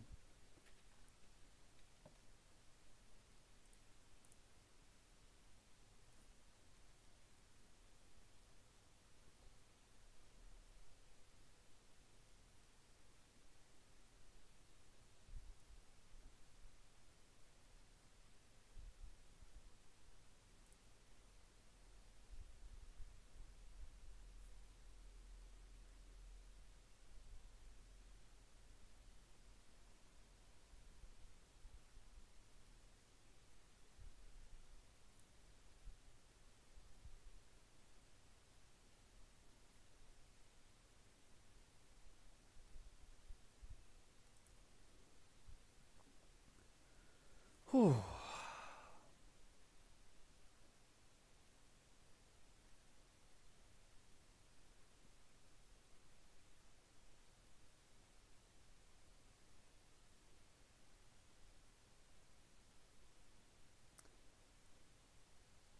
My 5th Brigade should have helped, though. It should have helped a little bit.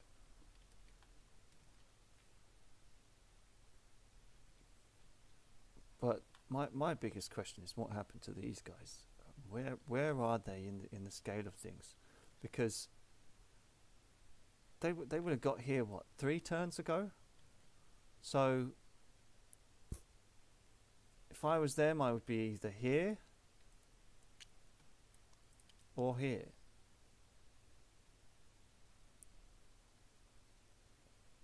But what happened to them is anyone's guess. I cannot wait to see the end of this one. Just to see what happened.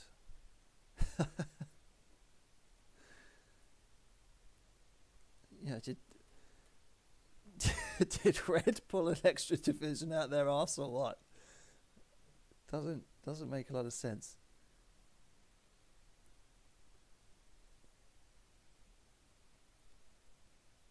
Hey, we're being dragged in. Nice one.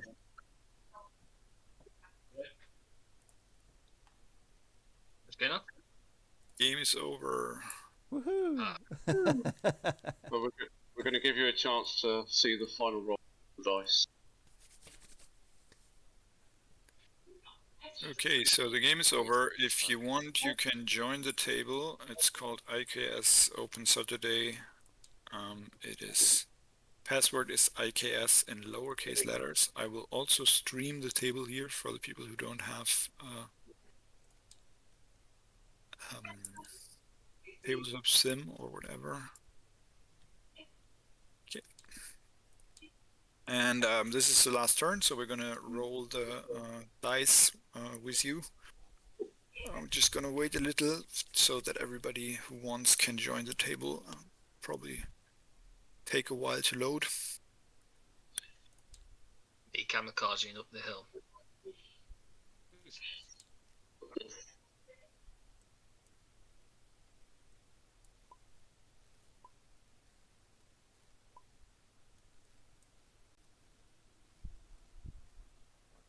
Okay, Sergey is loading in.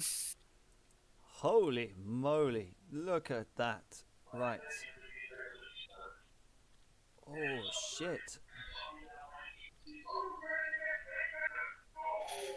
Okay, Peter, I think we're hearing the TV in the background. Okay. Okay, I'm gonna start. So I'm gonna narrate a little.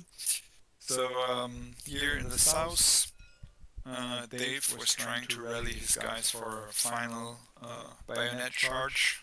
I'm not sure if they were going to do it. We didn't roll for it, but because at that point FFL was also charging these guys in, so we have a kind of a melee here, and FFL is actually leading from the front. So we're gonna roll also beside the normal rolls. We're also gonna roll a d20, and if there's a 1 or 2, he will be hit by something.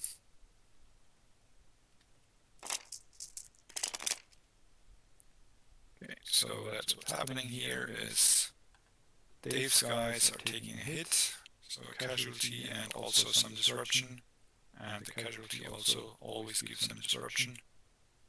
They are breaking. Here nothing happens. Here we have a disruption on FFL's guys, and here it's also a disruption. And it's a 12, so FFL didn't get killed. So that was this combat. Then here in the center we have a little bit of artillery fire on the red guys. 2 black dice for that. Oh, that's no hit.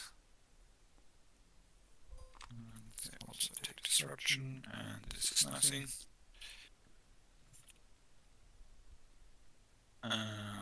yeah, here in the center the fight has died down a bit. Red cavalry is kind of in a standoff position.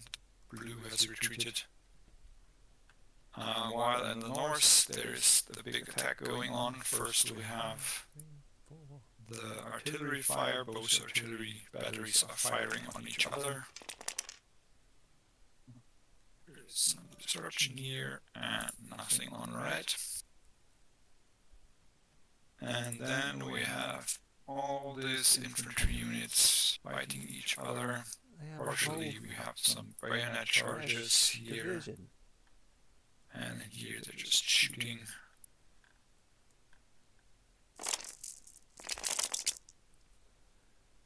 So, disruption here, nothing on those guys. That's a hit, so they break. That is one disruption. One disruption. One disruption. That's a hit. They also break. Two disruptions on those guys, which also makes them break. Ooh. And then these guys take a disruption hit, which actually doesn't break them. Okay, so that's the end of the game. Peter, do you want to do some debriefing? Yeah, hopefully the sound of the TV. Actually, I'll tell you what. That will muffle the sound of the TV. So give me a second.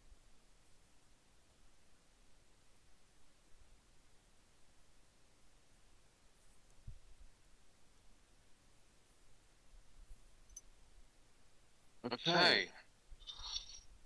Right, thanks Felix for running this overall. Yeah, so the scenario was that both forces were in north or south respectively to a point where they thought they would meet the enemy if they marched early and partially gone past each other during the night. And then it was only in the morning that you realised that you were actually much closer to the enemy and they were on your flank as well. So it added a little bit of a complication there. Plus, the divisions didn't know where the other divisions were, allied divisions. So there was a little bit of an issue there. But it seemed that everyone moved into good form fairly quickly. There was nobody travelling too far away, I don't believe, so that was good. And then as regards to the battle, I think, on the red side, I think Crusader, who's the central infantry division, got hit rather hard, while his other two infantry divisions were still trying to get into a position, and the cavalry was still quite far away. But he held out long enough for the other infantry and his cavalry to come in and support him in that position. So that's good. Red point of view, and then on the blue side, I think they were delayed in the north for a little while by cavalry, and then came down south, and it looked like they were being quite successful in their assault on the northern red forces there. The battle was quite intense and narrow gap between the forest and that town, and I think both cavalries took a severe beating. Possibly the blue took a little bit more, and then in the south, it looks like the Reds were going to be successful in the end there, though the Blues did really well to hold them off there. So, in conclusion, we'd say it's pretty much close to a draw. Both cavalries got really chewed up. The Blue South is most probably going to fall. The Red North, maybe slightly less likely to collapse, but the forces in the town here are probably going to collapse, so they're going to hold that. So I think it's a sneaky blue victory, or at least they have the advantage at this present moment. No, sorry, a sneaky red victory for them, guys, because the south seems to be much more under red control compared to the north. But well played, everyone. I think new players and old players alike. I think everyone threw themselves into it. Probably a little bit too much. Throwing disordered troops back into the fray, they weren't really going to be happy about. But anyway, I'll feel it. You can say what you would like to say about this battle. Yeah. So basically, we had 3 blue commanders, where Sergey and Dave started quite close to each other down here in the south, and also kind of moved in the same direction on Kolm, where they then got into contact with the enemy, were able to seize this hill by a kind of a combined charge with infantry and cavalry and take those guns. And then Dave was slowly worn down here, facing superior numbers, while Sergei was having a massive cavalry battle in the middle, which basically just turned into a slogfest. And then in the meantime,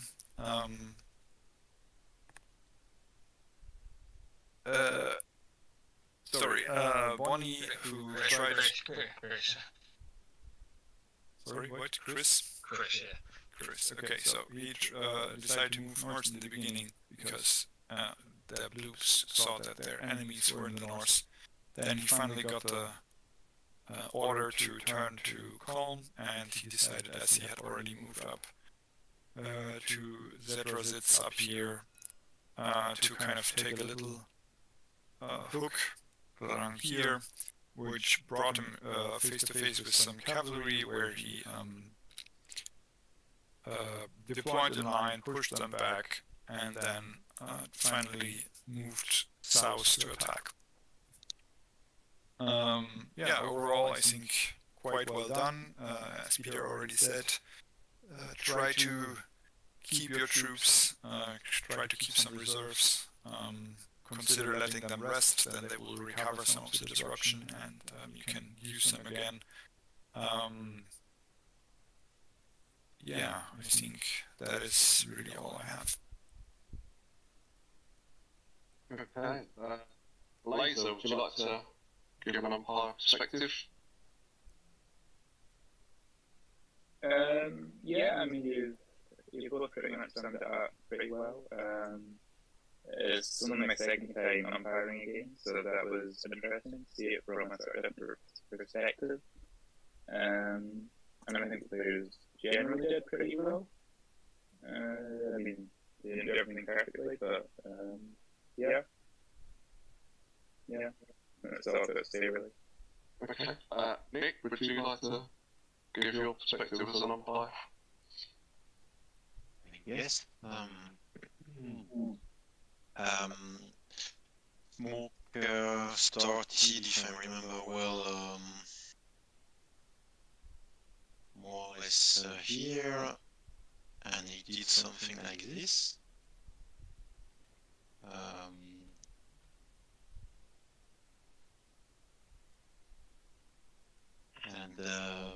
He arrived with his cavalry just behind the blue cavalry. He take advantage of this to charge them. As it was already said, it was it was a big mess, and I think the red cavalry got a little bit the upper hand, but still they are really highly disordered. And at the same time, the 3rd Division, I think they started in the area of Niederprim, and they move north like this. Well, they arrived just for the end of the battle, fighting against division coming from Masloud. One point of note is that there was several times traffic jam, especially the third division run into the first one. I think it was here. The first one was coming more or less like this, and the third was moving north. And so the third was blocked by the first. And there was also some traffic jam when the third arrived here to deploy, and some of the first corps cavalry was trying to move down, and both were using the same road. Basically, I think all the players I was following did a good job, and did the best they could. So I have nothing special to say. I was just a little bit surprised. Yeah, because Smoke asked the third division, who was at the south of the initial deployment, he asked them to move to the north. That's why just my only question. It's the only question I would have to Smoke. Well, I had them move north because the second and first I had were more closer, and after I had found that they were out in the east, I wanted the second and first to hold near, what is it, between like Roz, this area down here, and towards here, and then I could have the third come up and hold their north. But during that time, I believe it's the second division, they were very, very, discreet. They wouldn't send me anything, so I had no idea where they are. I didn't know if they were following orders. So I was like Napoleon at Waterloo, and I couldn't find where Grouchy was. That was me, because I had no idea if he was fighting or if he was moving somewhere. All I knew was that 1st Division was getting body slammed, and then 3rd was engaged. Okay, right, yes. Right, so we'll go to the actual commanders-in-chief. So, I believe, Sergei, you were a commander-in-chief today. From the blue perspective, how did it go for you? He doesn't have a microphone, so he already wrote something in the general chat. Okay.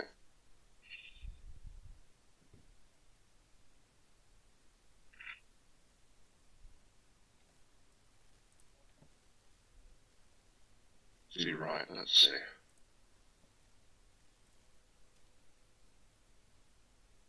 Okay, so from Sergei, my account that Plum is the most important point and wanted the division connect.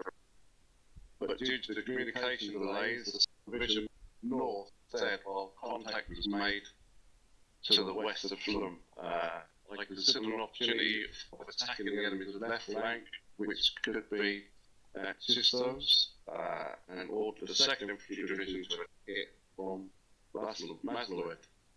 Its advance was considered slowed by the enemy cavalry. Once I realised that, the 2 enemy divisions are to the south-west of Plum, I ordered the 2nd Division to link up with us as fast as it could. Fortunately, our artillery took a very good position on the hill, and we damaged the enemy to the west of Slum. At this point, we were in a good position, but our forces were scattered, and there was enemy cav force between our main force of Slum and the 2nd Division. A big cavalry battle ensued while our infantry was getting in position in the north of the Slum. So, yeah, I definitely think that hill was pivotal to the last part of the battle. Obviously, the Reds controlled it momentarily at the start of the battle. And then the Blues took it over and held it for the rest of the battle. So, and obviously it was a good position. The artillery, quite a bit of damage on the Red Fort.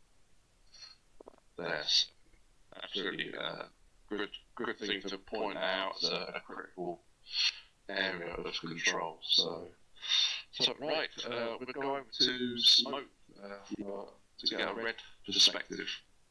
Yeah. So at the beginning, I swear I heard that Peter said they were in the west, so I had sent out orders to go towards the west, and then and then I was told they were in the east. So me coming up behind the blue cavalry was by complete accident, and then we had the big cavalry scrap down that hill, and since I had the hill, I knew I had an advantage in a charge. So I used that to my advantage. The one thing is, I didn't know where one of my divisions were the whole time. So one of my suggestions to that division commander is you need to communicate more, especially if I'm handing you orders and another order and then I don't hear anything back. It kind of tells me that you might be engaged, or you're pulling a civil war and you're just not following my orders. But yeah, other than that, third division really well. You came up, you held that north. Although you didn't see much combat, you did your job. First division, feel kind of bad for you. You were left hanging, but you did good. You just gotta be more careful with your guns next time. Yeah, they got overwhelmed quite quickly, but there was some, I think Rosberg's kind of helped the blue forces move up to that position without being seen so much. The blue infantry and the cavalry kind of came up in that area exactly at the same sort of time, so it was always going to be difficult for that artillery. Yeah, possibly could have moved out of that position, but they were brave and stood their ground. But yeah, there you go. Okay then. I know we've got Horatio can't say anything as such, but Horatio, if you want to write something down, we could maybe read it out to get your perspective of the battle. And who should we go to? Actually, let's speak to the Crusader, seeing as he was home since of the battle, being troubled by Mike Tyson sort of thing for today. Crusader. Yeah, I don't know if that was done on me, but like the first half an hour of the 15 minutes, I thought the enemy was their west, so I just started marching westward, which lost me a lot of time. But I think I still could have held the hill south west of Flo if my 6th Brigade did what I ordered them to do. The original order was to hold Flo, but they just kind of set up between, behind the 1st Brigade. So they just kind of didn't do anything. And that's how the guns were captured, by a flanking charge from an entire heavy cavalry brigade. Kriegsspiel moment, we'll put that down to. Yeah. But let's face it, despite that initial setback and the fact that you were under the gun for such a long time, since you held it together, you didn't lose your division, and you posed a threat at the end of the battle. So I think it was well done there, for sure. So okay then. Let's have a blue player now. So who's blue one today? Dave? Dave, tell us about your battle, Dave. Yeah, it was really good fun actually. It was a really good scenario. I enjoyed it quite a lot, and I will say that this one was recorded from my point of view, and I did predict a lot of the moves that Red were going to make, and the point of my mistake was that I didn't allow my 6th Brigade to rest. There was a point where I did push them too hard and caused them to break. I kind of predicted that they'd do that as soon as I ordered it, but I just wanted to push my luck and see what happened, and I paid for it at the end of the day, it would seem. Yeah, I think it was. Yeah, you were up against it a little bit. You kind of bounced into Crusader, and then who was it else that just came up? FFL came up as well, and put almost the final blow in against you. So, and then Crusader was then recovering, and then he was going to go in against you. So yeah, it was tough for you. I guess almost at the same level as Crusader. So that's what it is. Right. Let's hear from Chris. Actually, I think you told me something, but you can give your count.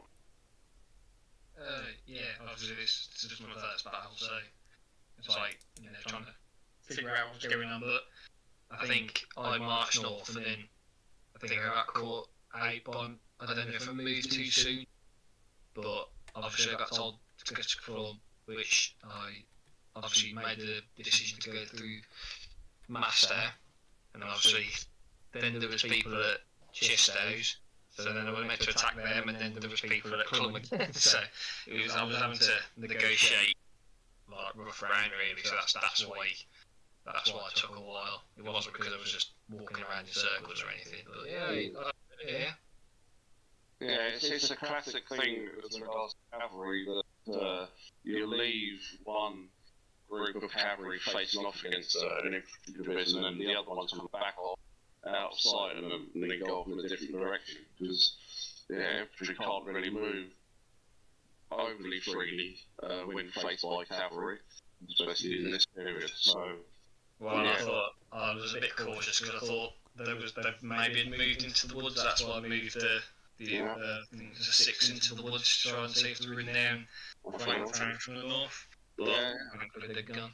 No, the cavalry did a good job there, just slowing you down for a turn or two. But regardless, when you come in, it looks like you're gonna take the north. So yeah, you've come in at a good time there. So good there. So let's see ratios if anything. There we go. Right, so Horatio says, when I first got the orders to move north, I thought the enemy was focused around Massaluard. So when I arrived, I thought the enemy had made a large defensive position around town. I also thought our forces had lined up around Massaluard. I never knew where the first and second divisions were until the very end. Also, towards the end, I thought that the first corps cavalry had split with the forces at Massaluard and Clum. So I thought that with a few more troops, I could have pushed into Massaluard and took it. That is one of the things that I was hoping for, actually, that only the knew where their forces were, but the actual divisional commanders didn't know where each other was, all their CNC. There was a proper fought war initially there, and obviously Horatio fell into that big fog of war moment, and it kind of played out as we were watching him amble his way through the mist of the map, basically, until he got to the north, bumping into Allied troops as he went. One thing I would say, it's always advisable, maybe not historically, but as regards to this game, having your general, your commander, avatar at the front of your column, just get a better picture of what's likely going to be ahead of you. Unless you were fearing that you were going to get from the middle or the rear of your position. Generally speaking, it's always better to be at the front, because your brigades actually are intelligent, depending on the umpire, but generally speaking, they're intelligent, react in an intelligent way without your command if they're by enemy. So that's something to factor in. You don't have to do every piece. Your brigade will actually function relatively well on their own. So there you go. Alright, I think everyone's had a chance to speak. Have I missed anybody? FFL? Did I give you a chance to speak? There you go for it. Maybe you did and I missed it. So I was second division, red team. I started deployed in Loganoff, and my initial order was kind of right away. I confirmed with Peter, and I'm like, so the enemy's in the east, right? So at least that part was right. And so I formed a kind of defensive line right away, anchored in Loganoff, and it's kind of facing east. And very quickly, I got an order from our corps commander to go way north. And at the same time, I saw Crusader coming in and headed southwest. So that was confusing, and so we met up right away and talked, and we heard that there was a dust coming out from the east, so we decided to kind of try to form a line from Strezitz to Schlum, and well, it kind of turned out that that's where the enemy came from, and yeah, Ratio was coming up from the south, and so we had a moment.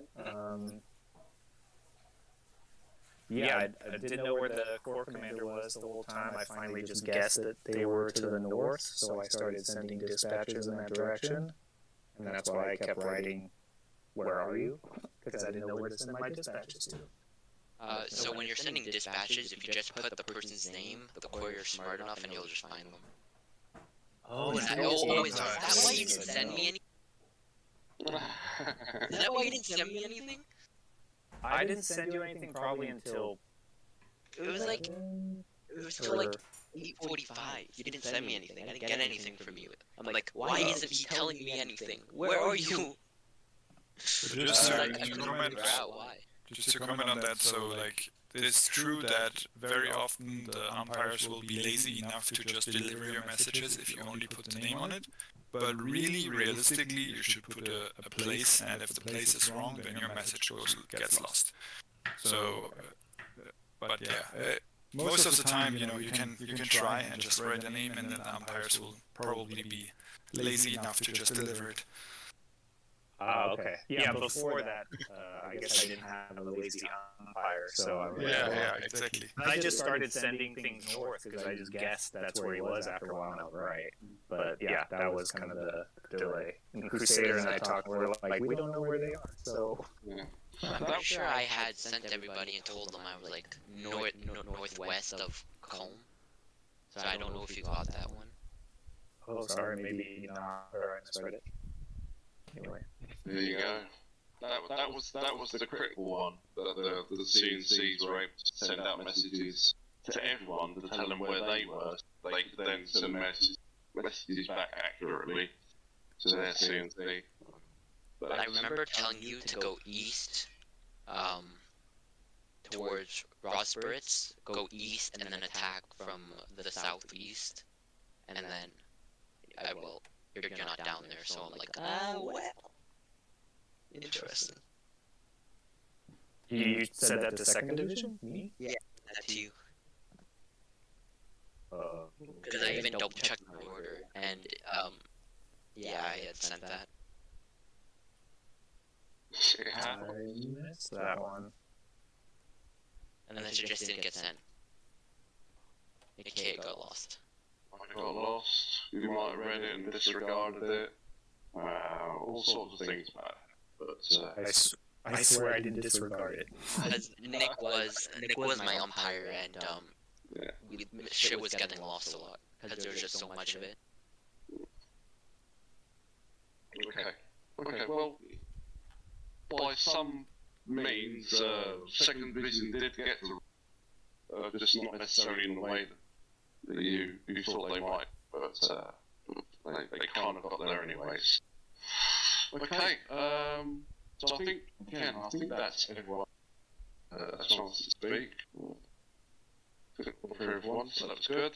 So yeah, again, thanks to Phoenix for, again, my situation in the house. I have to look after other things quite often, and Felix stepped up and ran the show for me, so thanks again for that, Felix. And obviously the other did a good job keeping it going. And for the players, again for the new players, no one did anything. This is the great thing about Kriegsspiel. You could have never played it before, but still do really well, and I think everyone did a decent job today. So hopefully everyone enjoyed it. We got the bug for the game. So yeah, feel free to write any after action reports if you feel so inclined. They're always good to read. And yeah, once again, thanks a lot, and I will allow you to speak about the game now, but I will call it an event. So this is the end of the game, end of the session. So catch you for another game. Yes.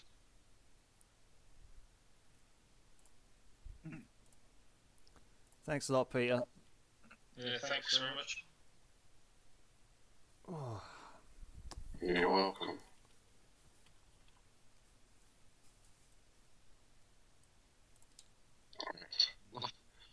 You've obviously you've had such a hard battle that got anything else to say now, so I'm going to make a move. But yeah, look forward to meeting you all on the battlefield next time. Yeah. Okay. It was a Cheers, hard guys. slog. It was a hard slog. Yeah. Especially in that cavalry fight. Whoever had your cavalry, man. Yeah, that was Sergey. Yeah. Yeah, Sergey, man. That was too. Yeah, so Sergey, man, like, yeah, you did a good job, like ordering me around, and you know, I'd be a division commander under you any day, pal. It was really nice. Sorry. Yeah. Maybe just can you check second division's inbox and see if they got my order at like 2 o'clock to move east? Well, there you have it, ladies and gents. You know, anything can happen in a game of Kriegsspiel. Yeah, I said at the time my biggest mistake was probably misusing the 6th Brigade, but it was fun. And we were certainly outnumbered by Red, by the looks of things. I'm not even sure how Peter envisioned Blue to win, but they have it. Yeah, we gave a good account of ourselves. Theoretically, we held off 2 divisions with 2 brigades, so I think that was pretty well done. So yeah, it was literally just going to fall to pieces right at the end with Red coming in with all those troops from the south. Yeah, we were outnumbered at the end of the day. Who knows? Maybe we should have held back. But hey ho. Anyway, I'm going to end the stream here, and then I'm going to get on with dinner and processing orders for the Red versus Blue campaign, and then we've got Saturday night fights coming up in 2 hours, so that will be full speed ahead, so they say. But I shall catch you on the next one, ladies and gents. Thank you very much. I'm out.